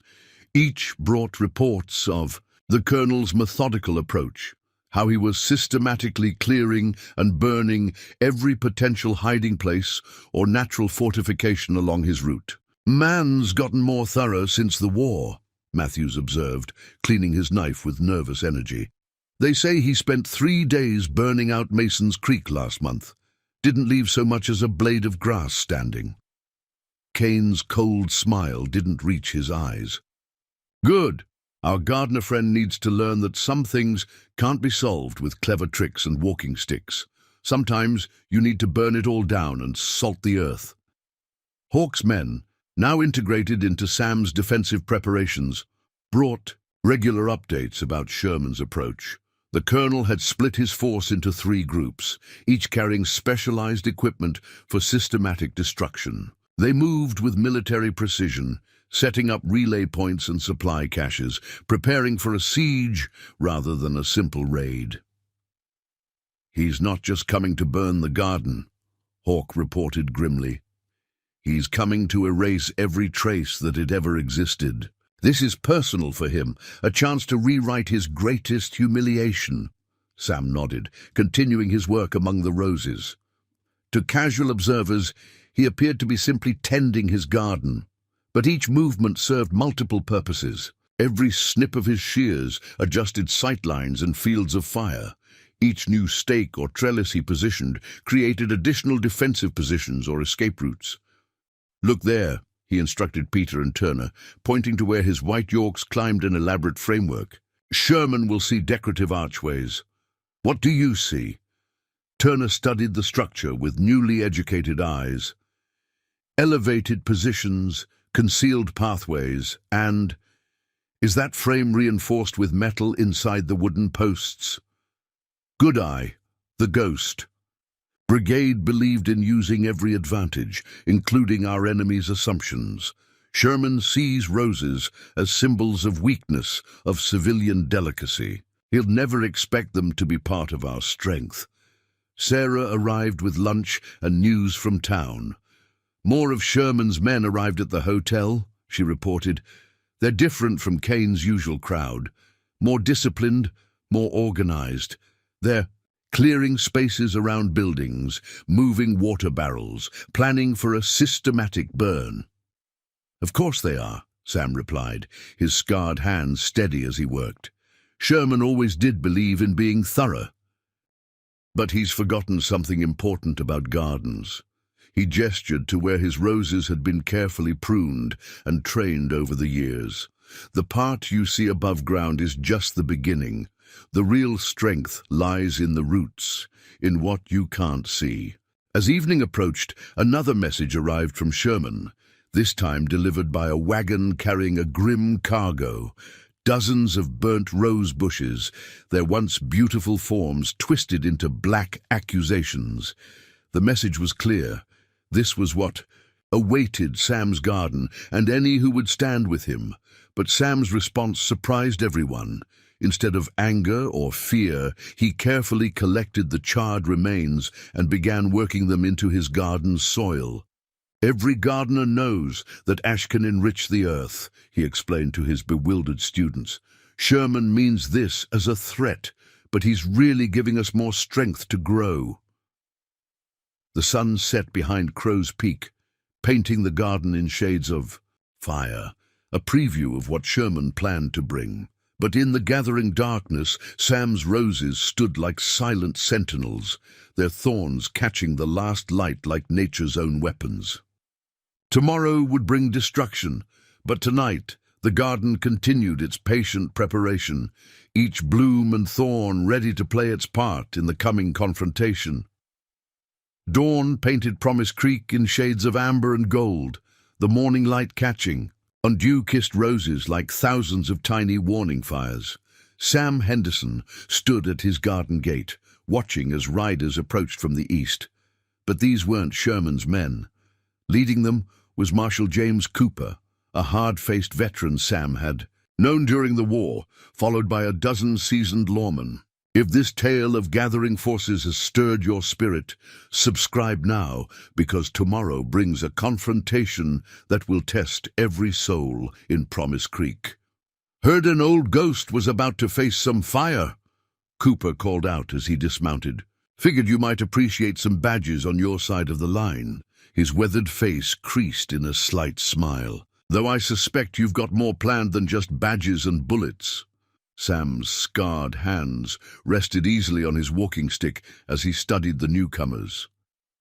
The Ghost Brigade always taught that the best allies are the ones who understand when not to fight. His eyes met Cooper's. "You were at Cedar Ridge, weren't you, when we turned Sherman's own artillery against his position?" "Watched the whole thing from the Marshal's observation post," Cooper confirmed. "Never seen anything like it. 3 batteries of cannon, and your men redirected every shot into empty ground, using nothing but carefully placed mirrors and rose gardens." He shook his head in remembered amazement. "Sherman lost his mind that day, started ranting about how you were making a mockery of proper warfare." In town, Kane watched the Marshal's arrival with cold calculation. Through his spyglass, he observed how Cooper's men integrated themselves into the town's defensive preparations, taking positions that seemed random but likely held deeper purpose. "Getting crowded," Matthews growled, his knife dancing nervously between his fingers. "Maybe we should pull back. Let Sherman handle this his way." Kane's response was cut short by the arrival of another group, not lawmen this time, but settlers from the surrounding homesteads. They came in wagons and on horseback, bringing supplies and determination. Among them were faces that spoke of hard lives and harder choices, people who understood what it meant to defend something precious. Hawk Reynolds, watching from his position near the hotel, recognized the significance of what was happening. "It's not just about the garden anymore," he told his men. "It's about choosing what kind of territory this is going to be, one ruled by fire and fear, or one where even roses have the right to grow their own way." Sam spent the morning teaching Cooper's men the garden's secrets, showing them how each rose variety had been positioned for specific purposes. "The white Yorks along the fence," he explained, demonstrating with his walking stick. "They're more than just beautiful. Their thorns curve downward, easy to push through one way, nearly impossible to retreat back through." "And these climbing roses?" Cooper asked, studying the elaborate trellises. "Load-bearing," Sam replied with a slight smile. "Strong enough to support a man's weight if he knows exactly where to step." The Ghost Brigade always believed in using nature's own engineering. Turner, who had become something of an unofficial liaison between the various groups, brought news from his observations of Kane's preparations. "They're setting up oil storage points around town," he reported. "Sherman's not just planning to burn the garden, he wants to contain the area, make sure nothing and nobody gets out once it starts." Sam nodded, unsurprised. He always did believe in being thorough. But he's forgotten something important about siege tactics. His scarred hands gently adjusted a rose bloom. "The more you try to contain something, the more pressure you build up inside the container." Sarah Montgomery had turned her restaurant into a command center and hospital preparation area. Women from the surrounding homesteads worked alongside townspeople, preparing bandages and medicines, but also studying maps of the town that Sam had marked with specific notations. "See these points?" Sam explained to the gathered defenders. "Every rose in this garden connects to others through root systems we've carefully cultivated over years. The same principles apply to towns and communities. Sherman can bring all the fire he wants, but he can't burn what he can't see. the connections that run deeper than soil. Peter, who had appointed himself official messenger between the various groups, arrived breathless with news. More riders coming, but they're different. They're carrying cavalry guidons. Sure enough, approaching from the north was a group of former Union cavalry, their military bearing unmistakable despite civilian clothes. Their leader, a graying man with a colonel's straight back, introduced himself as Thomas Reed. "Word reached us about Sherman's plans," Reed explained to Sam. "Some of us remembered Thornhold Valley, how the Ghost Brigade showed there was another way to fight, one that didn't require destroying everything in our path." His eyes took in the carefully tended roses, figured it was time to stand for something worth growing, not just against something worth burning. The day progressed with intense preparation. Cooper's marshals and Reed's veterans merged seamlessly into the defensive plans, each group learning their role in what Sam called his garden's dance. Every position, every pathway, every possible angle was considered and prepared. As sunset approached, Sam gathered everyone in his garden for final instructions. The roses swayed gently in the evening breeze as he spoke, their shadows stretching, like nature's own fortifications, across the carefully tended ground. "Tomorrow brings fire," he told them, his voice carrying the weight of experience. "Sherman thinks he's coming to burn a garden, but he's really coming to face a philosophy. Every rose here represents a choice between destruction and growth, between fear and hope, between burning down and building up." His scarred hands moved with practiced grace as he demonstrated one last series of techniques with his walking stick. "The Ghost Brigade never lost a battle," he continued. "Not because we were stronger or more numerous, but because we understood something our enemies didn't. The strongest weapon isn't the one that destroys the most, but the one that changes minds while saving lives." The gathering dusk brought news that Sherman's main force was now just hours away. In town, Kane's men positioned their oil barrels and made final preparations for the burning to come. But in Sam's garden, among the roses that had become symbols of resistance, a different kind of strength was taking root, one that promised to transform tomorrow's fire into something unexpected. Colonel James Sherman's arrival in Promise Creek came with the morning fog, his approach heralded not by thundering hooves, but by an eerie silence that fell over the town like a shroud.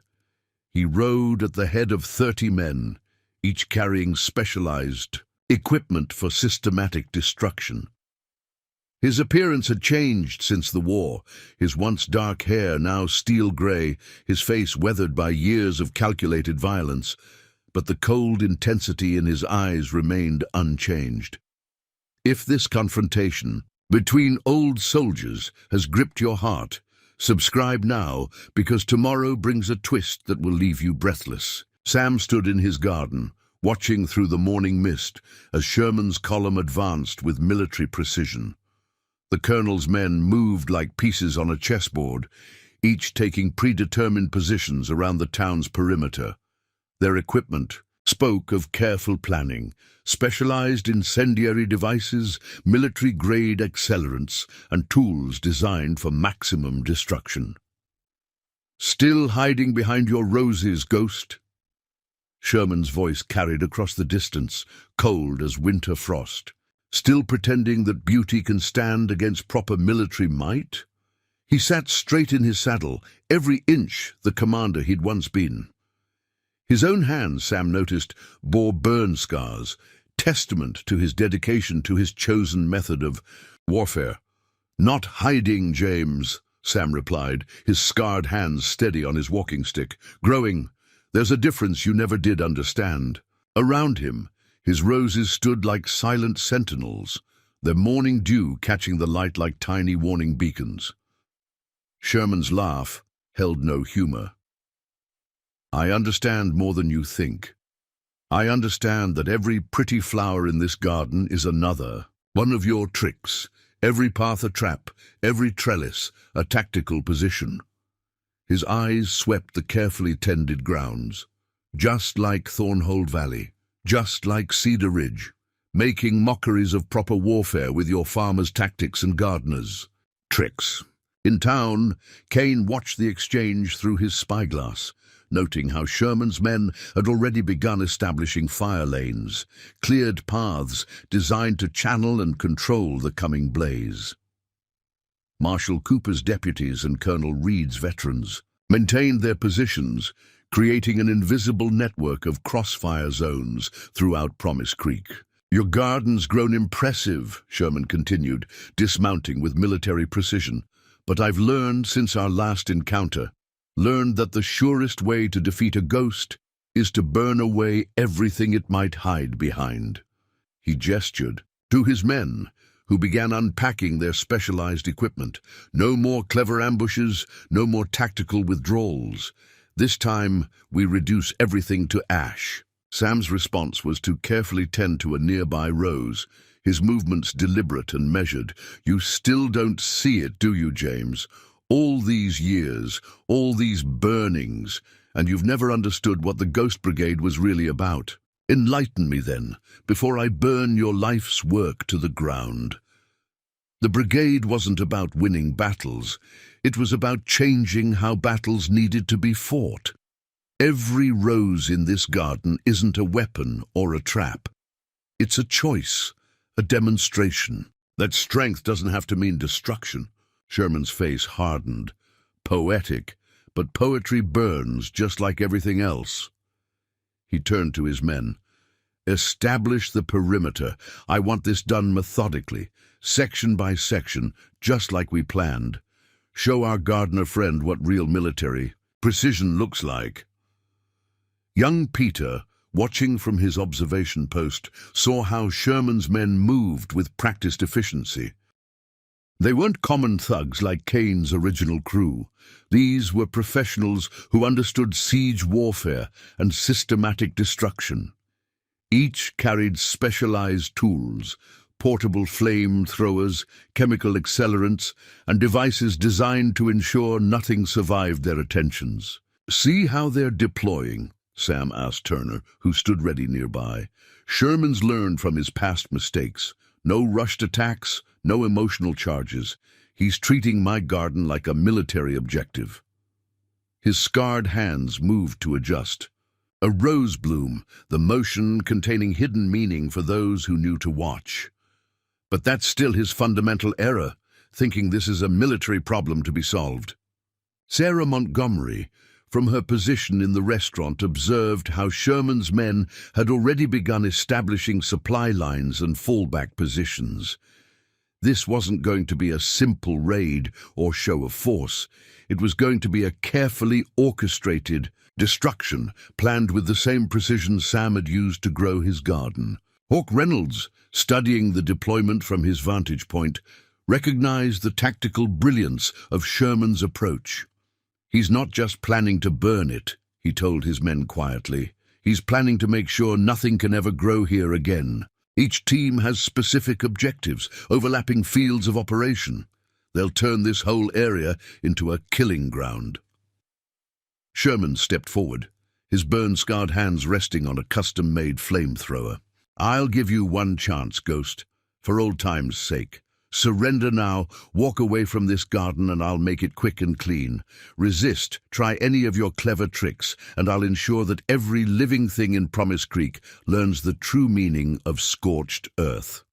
Sam's response was to carefully cut a perfect white York bloom, its petals still glistening with morning dew.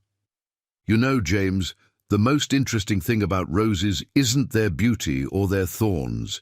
It's their ability to survive fire. Some varieties actually need it. The heat breaks open their seeds, letting new life emerge from the ashes." The tension stretched like drawn wire as Sherman's men completed their preparations. The morning sun burned away the last of the fog, revealing the full extent of the forces gathered. Sherman's professional destroyers, Kane's opportunistic killers, Marshal Cooper's lawmen, Colonel Reed's veterans, and the townspeople of Promise Creek, all positioned for the coming conflagration, but in the center of it all, Sam Henderson stood calmly among his roses, his walking stick planted firmly beside him, waiting to demonstrate one final lesson about the true nature of strength and growth. The first attack came not with fire, but with precision. Sherman's men moved in perfect coordination, each team focusing on their assigned sector of Sam's garden.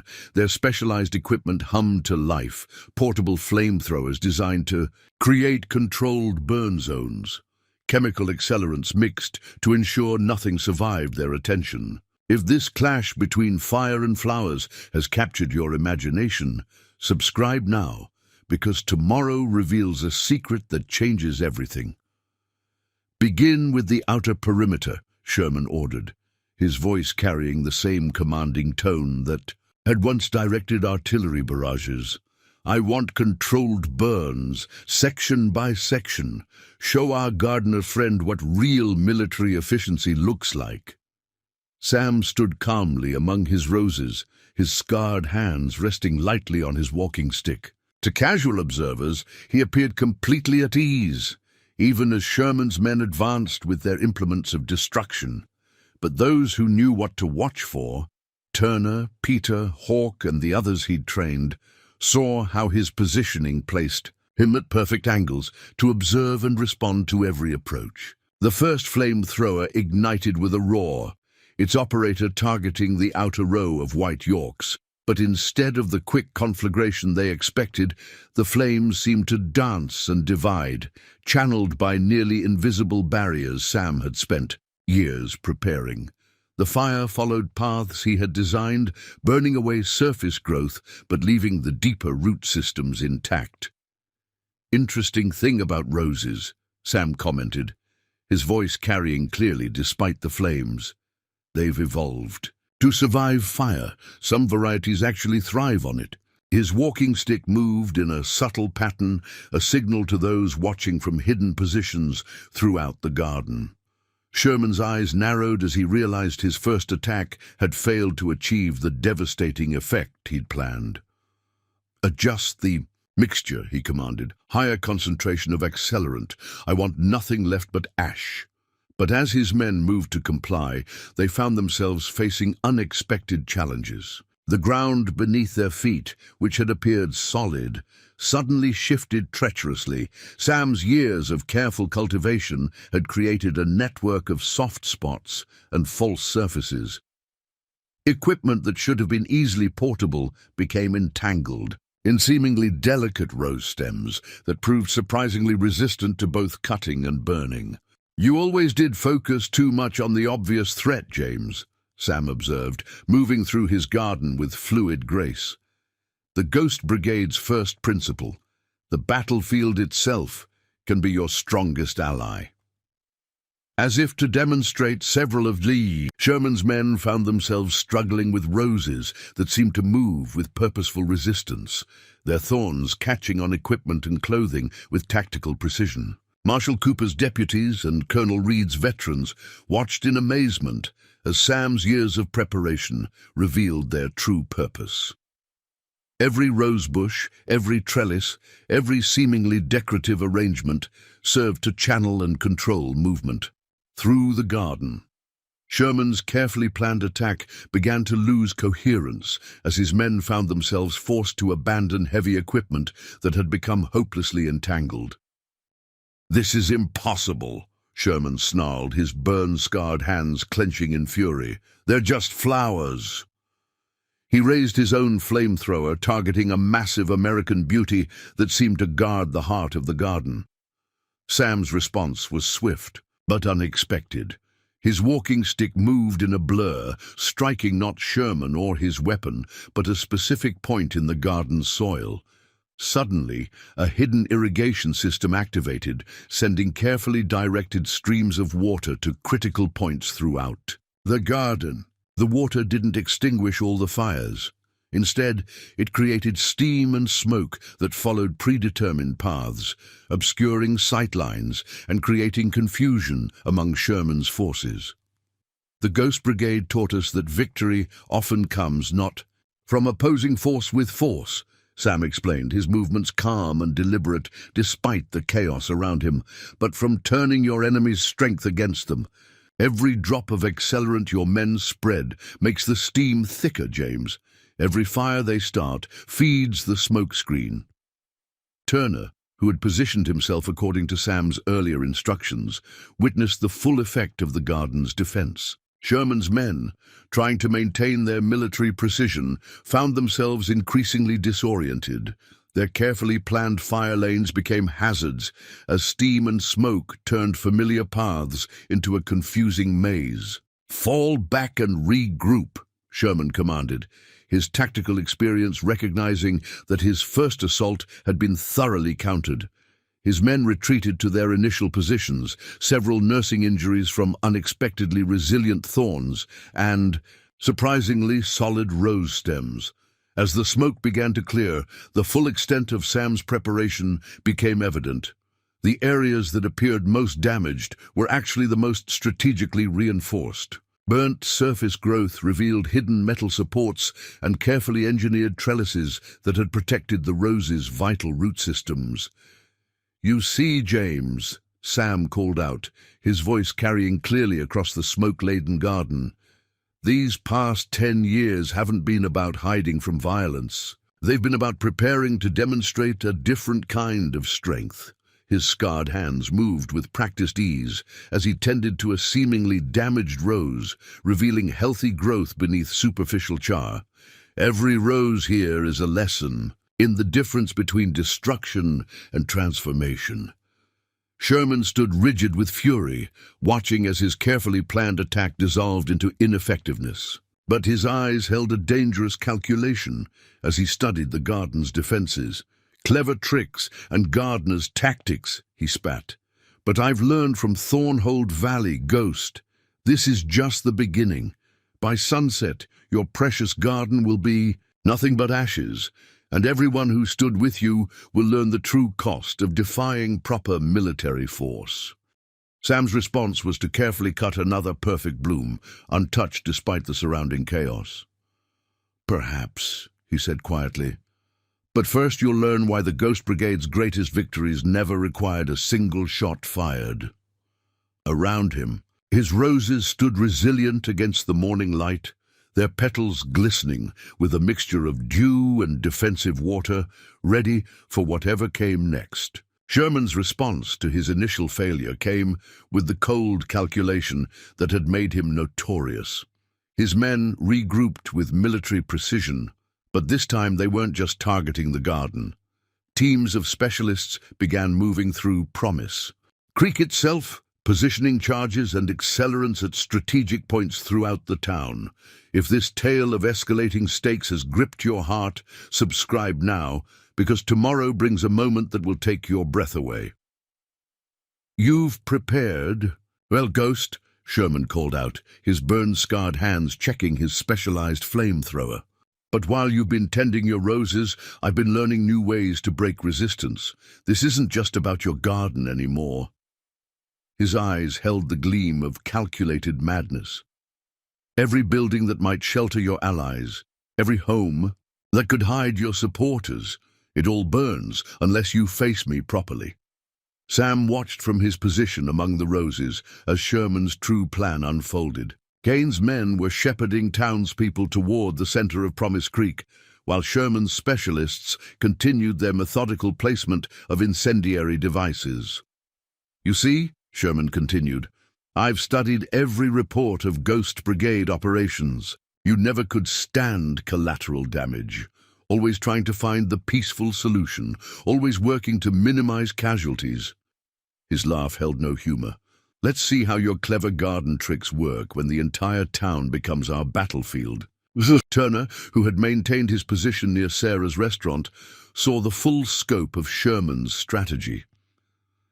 "He's turning Promise Creek into a giant fire trap," he reported through the signal system Sam had established. "Every street, every alley. They're creating channels to control the spread of the flames." Sam's scarred hands remained steady on his walking stick as he assessed the situation. The morning sun revealed Sherman's men positioned throughout the town, each holding specialized equipment designed for maximum destruction. But it also showed something else. Townspeople moving with quiet purpose, following patterns Sam had spent days teaching them. "Interesting choice, James," Sam responded, his voice carrying clearly. "But you've forgotten something important about the Ghost Brigade's methods. We never worked alone." His walking stick moved in a precise pattern, a signal that set hidden plans in motion. Sarah Montgomery emerged from her restaurant, followed by several townswomen carrying buckets. What seemed like a simple defensive measure was actually part of Sam's larger strategy. Each bucket contained a mixture he had prepared, designed, to neutralize Sherman's accelerants. Marshal Cooper's deputies and Colonel Reed's veterans began their own coordinated movements, securing positions that had been carefully planned during Sam's lessons. Every piece was moving according to a design as intricate as the patterns of Sam's rose garden. "You think a few buckets of water will stop what's coming?" Sherman scoffed. But there was a note of uncertainty in his voice as he watched the townspeople's organized response. "Not water, James. Knowledge. The same knowledge that let us turn Thornhold Valley against you." Sam moved through his garden with practiced grace, each step placing him in perfect position to observe and direct. Every person in Promise Creek has learned what the Ghost Brigade understood, that the strongest defense comes from working with your environment, not against it. The revelation of Sam's broader strategy became clear as Sherman's men attempted to initiate their burning protocol. Buildings that should have caught fire quickly showed unexpected resistance, their walls and foundations treated with substances Sam had developed. Alleyways that were meant to channel flames instead contained hidden barriers that disrupted the fire's spread. "Impossible," Sherman snarled as another attempt at ignition failed. "Every report said you were just hiding here, growing roses like some retired old fool." Growing roses, yes. Hiding, never. Sam's response carried the weight of years of preparation. Every delivery of fertilizer included fire-retardant compounds. Every lesson about rose care included instructions on protecting structures. While you were learning new ways to burn, James, I was teaching new ways to resist fire. Kane, watching from his position near the hotel, began to understand the full scope of what they were facing.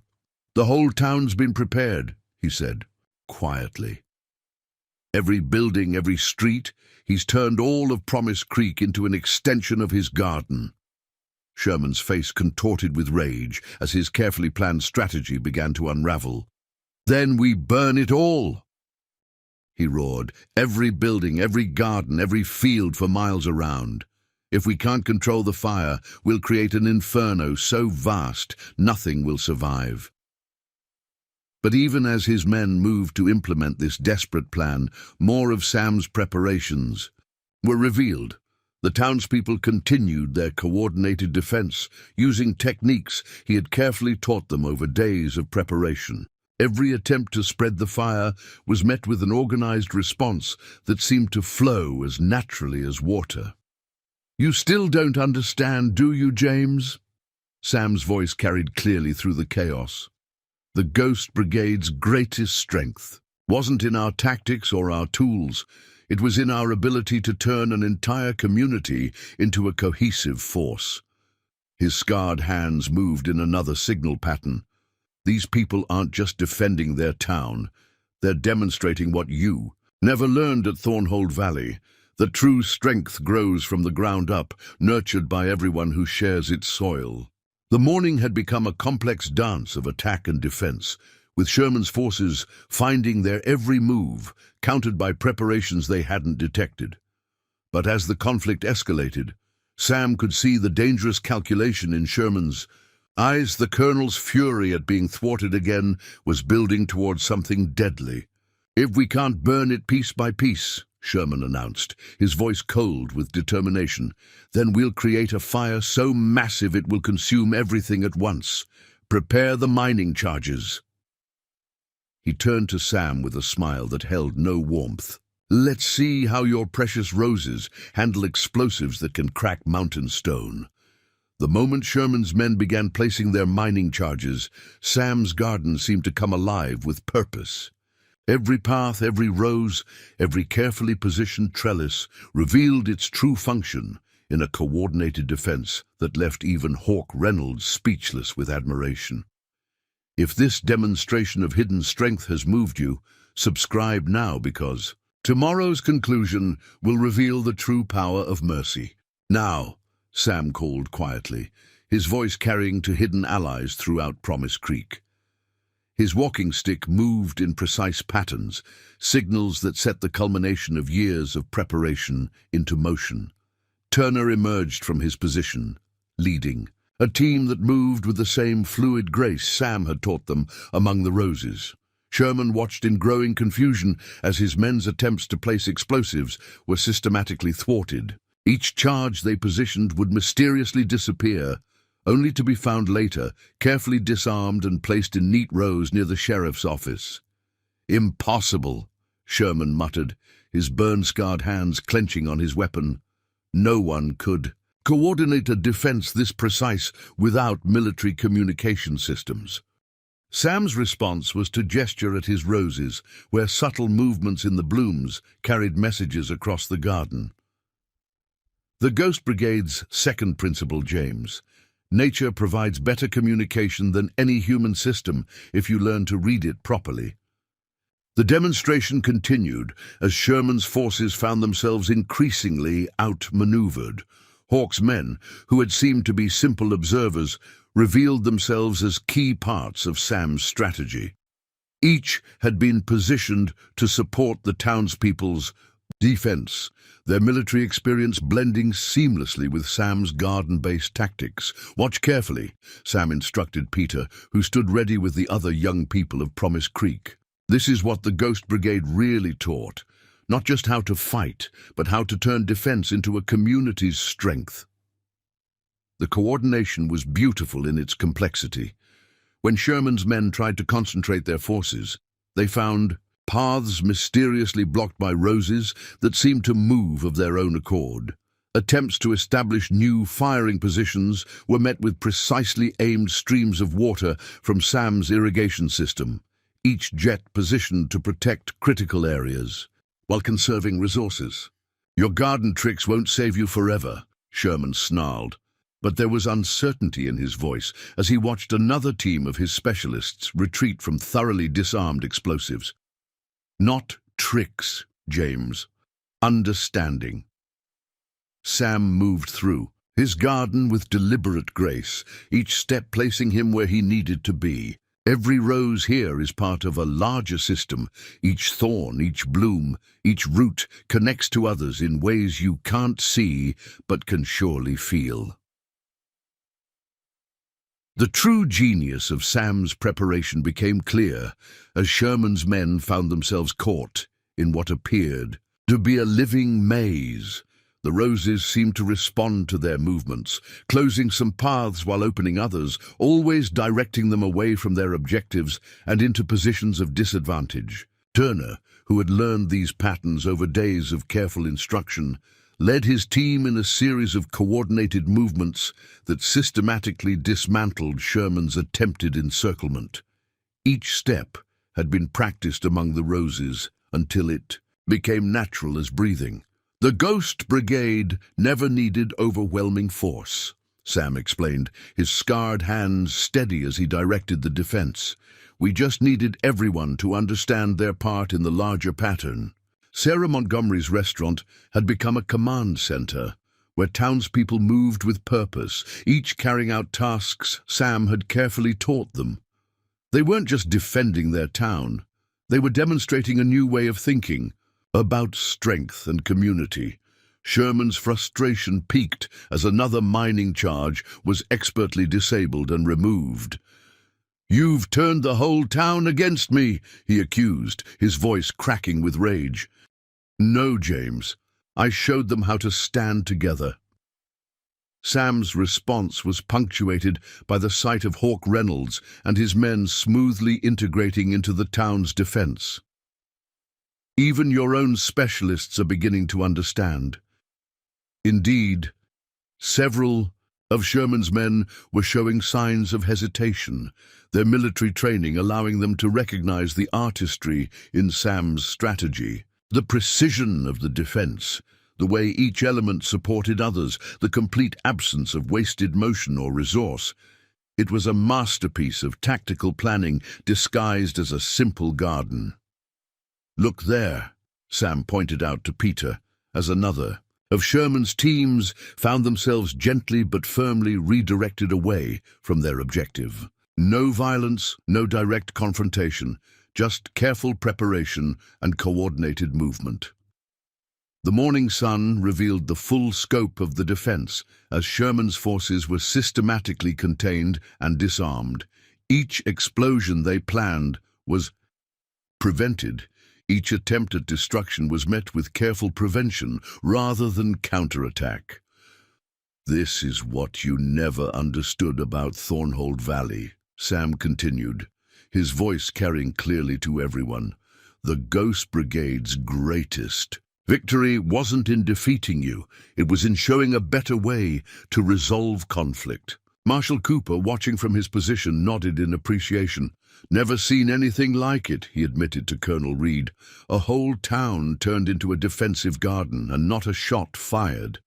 Sherman stood in the center of his increasingly disorganized force, watching as years of planning and preparation unraveled in the face of Sam's carefully orchestrated resistance. The colonel's burn-scarred hands trembled not with fear, but with the dawning realization that he was facing something beyond his experience, a force that didn't seek to destroy him, but to simply demonstrate the futility of destruction itself. As the morning sun climbed higher over Promise Creek, Sherman's carefully constructed plan lay in ruins around him. His specialists stood uncertain, their weapons lowered, watching as their leader faced the inevitable truth that had broken him. At Thornhold Valley, some forces couldn't be defeated by fire and fury. If this moment of truth has touched your heart, subscribe now, because tomorrow's conclusion reveals the true meaning of victory. "One last chance, Ghost," Sherman called out, his voice carrying a dangerous edge. His burn-scarred hands moved to draw a hidden revolver. Not the specialized weapons of destruction he'd brought, but an old military Colt that spoke of personal vengeance. "Face me properly, soldier to soldier, or I'll show everyone here what one determined man with a gun can do to all your careful plans." Sam stood among his roses, his scarred hands resting easily on his walking stick. The garden around them had weathered Sherman's attacks just as he'd designed it to, each rose standing as testament to the power of resilience over destruction. "Still thinking like a soldier, James," Sam replied quietly.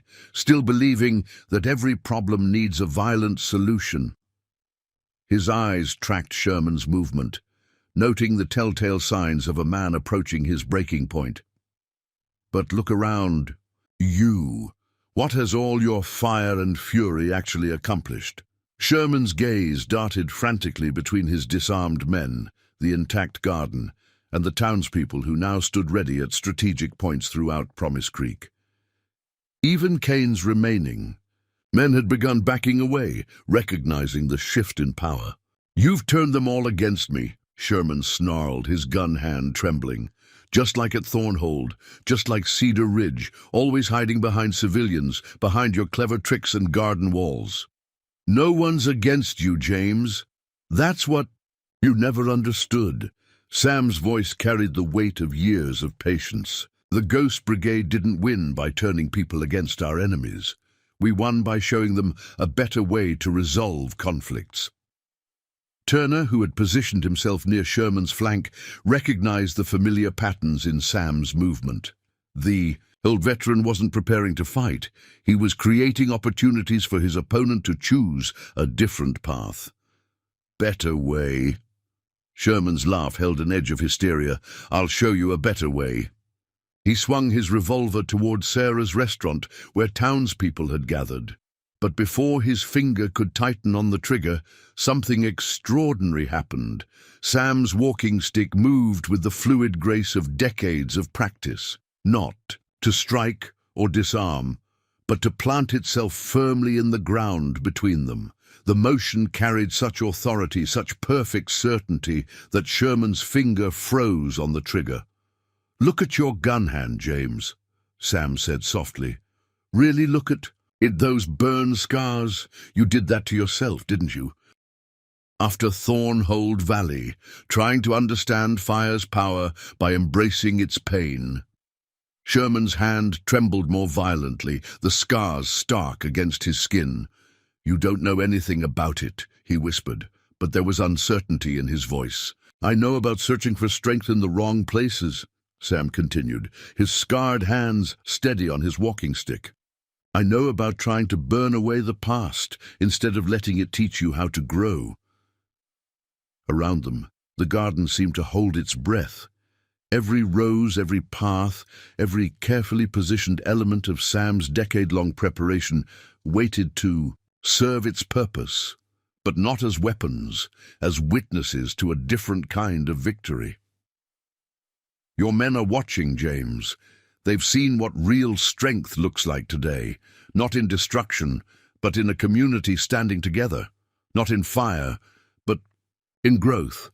Sam took a careful step forward. The Ghost Brigade's final lesson wasn't about winning battles, it was about choosing not to fight them at all. Sherman's gun hand wavered as Sam's words struck home. He saw his specialists exchanging glances, saw Kane's men slipping away, saw the townspeople standing firm but without hatred. Most devastatingly, he saw in Sam's garden the living proof of everything he'd tried to deny, that creation would always be stronger than destruction. "What am I supposed to do?" Sherman's voice cracked, the soldier's facade crumbling to reveal the broken man beneath. "Surrender to a gardener? Accept defeat from flowers and farmers again?" "Not surrender," Sam replied gently. "Grow, learn, choose a different path." His scarred hands extended, offering not violence but understanding. "The war's been over for years, James. Isn't it time you stopped burning everyone around you in the name of victory?" The moment stretched like drawn wire, Promise Creek holding its collective breath. Sherman's gun remained pointed, but his eyes told a different story, one of a man finally facing the futility of his chosen path. The resolution, when it came, was as quiet as a rose blooming.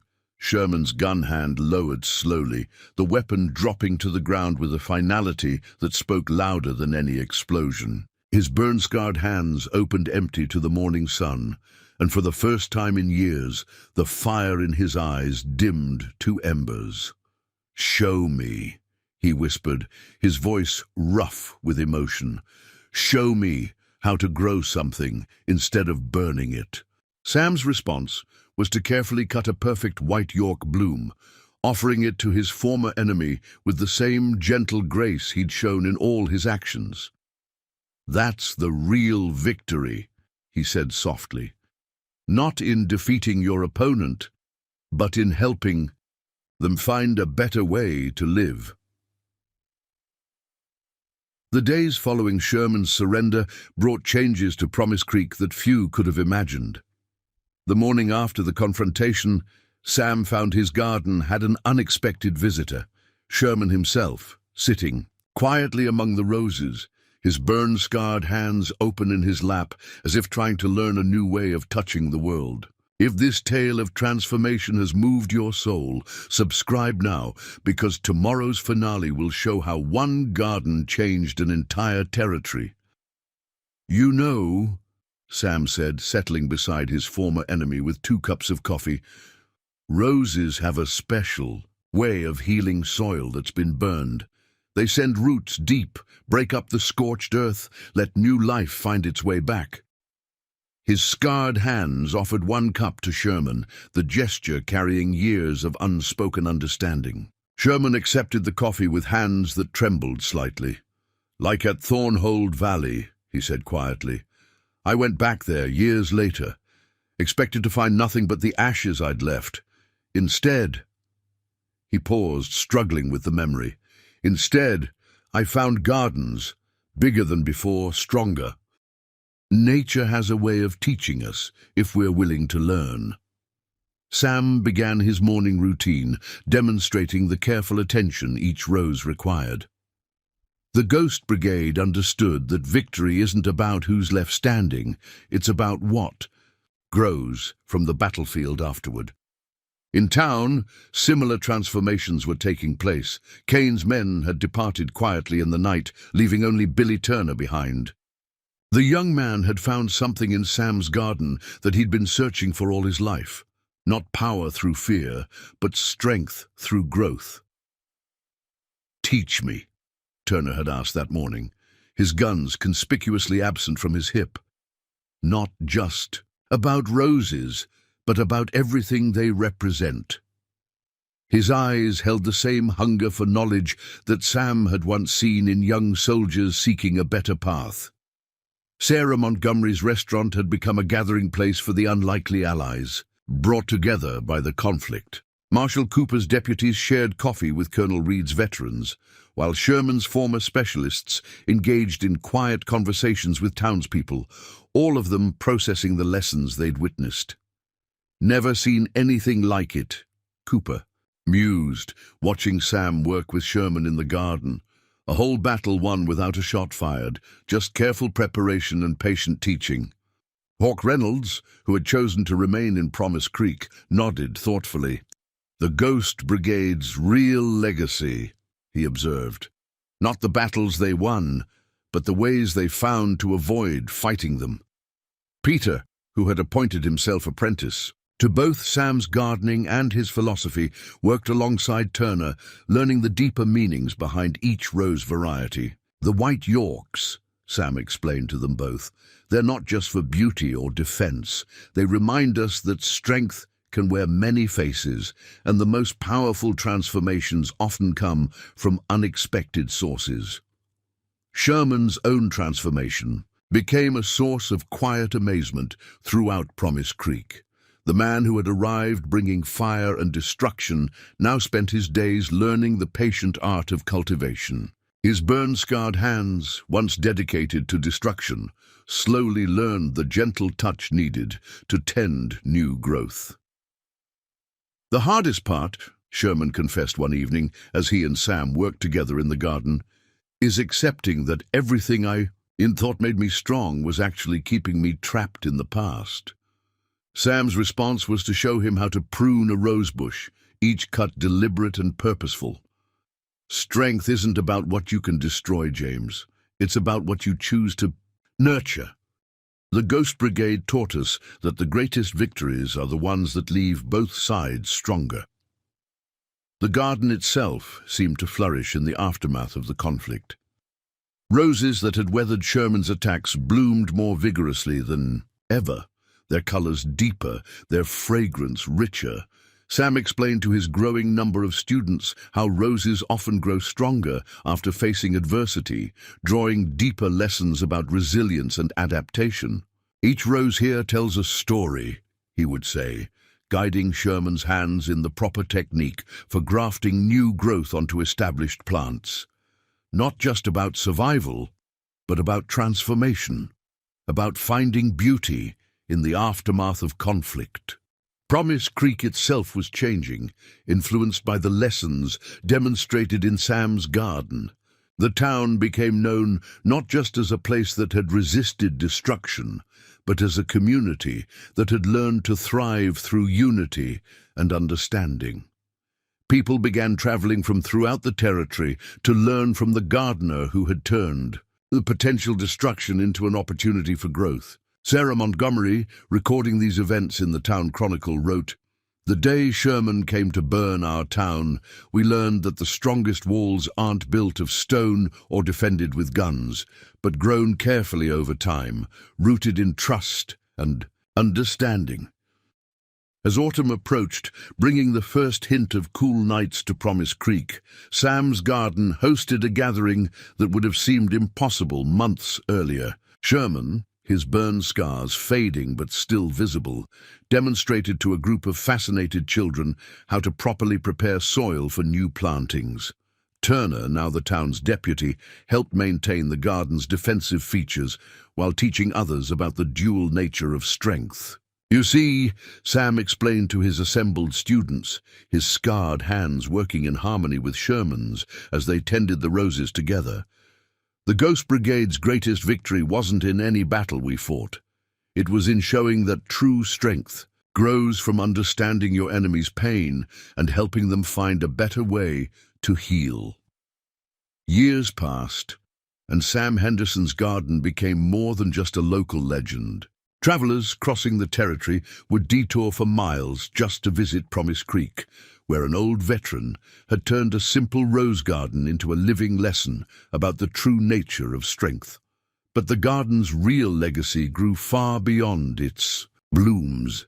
If this tale of lasting change has touched your heart, subscribe now and join us for more stories of transformation and growth. On a warm spring morning, 10 years after Sherman's failed attempt to burn the garden, a group of military officers stood among Sam's roses. They weren't there to fight, but to learn. The War Department had sent them to study how the Ghost Brigade's principles, demonstrated so perfectly in Sam's garden, could be applied to peacekeeping missions. "You see," Sam explained to them, his hands now showing the added years, but still sure in their work, "every rose here teaches something different about handling conflict." He gestured to where Sherman, now a permanent resident of Promise Creek, worked with a group of young apprentices. "Sometimes the most dangerous opponent becomes your strongest ally if you give them a chance to grow in a different direction." The town itself had flourished beyond anyone's expectations. Turner, now Promise Creek's sheriff, had established a training program that combined Sam's philosophy with practical law enforcement. Officers from across the territory came to learn how careful preparation and understanding could prevent violence before it began. "The garden's not just about roses anymore," Sarah Montgomery wrote in her final town chronicle entry. "It's about what happens when you choose to cultivate peace instead of conflict, understanding instead of fear."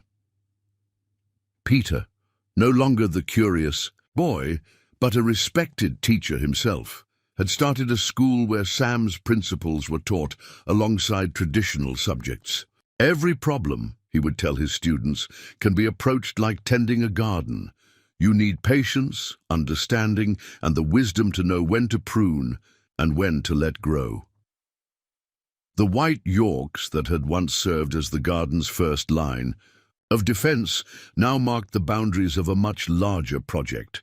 Sam's methods had spread throughout Promise Creek, with every home maintaining its own small garden. These weren't just for beauty. They were living reminders of the strength found in growing things.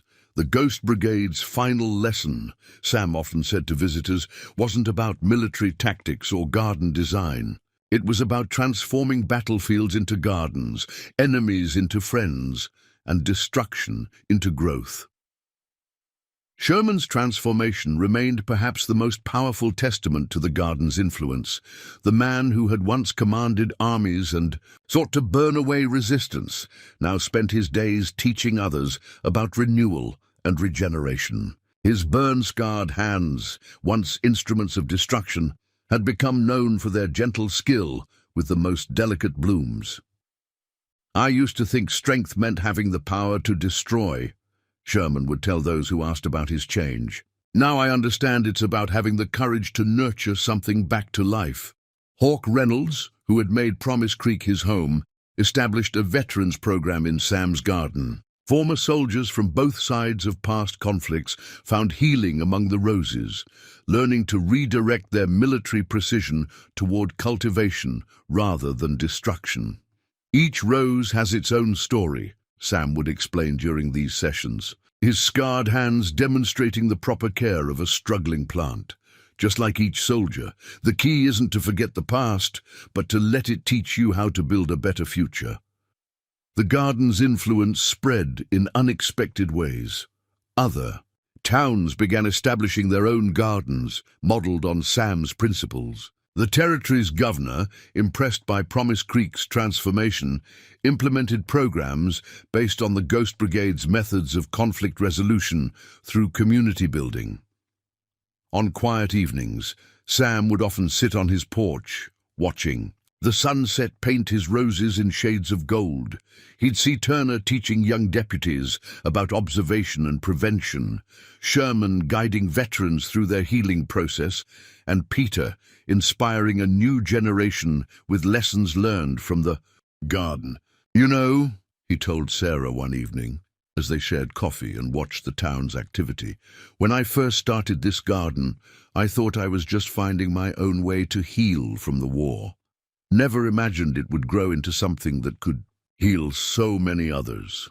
The legacy of Sam's garden continued to spread, its lessons taking root in unexpected places. Military academies added courses studying the Ghost Brigade's methods of defensive horticulture.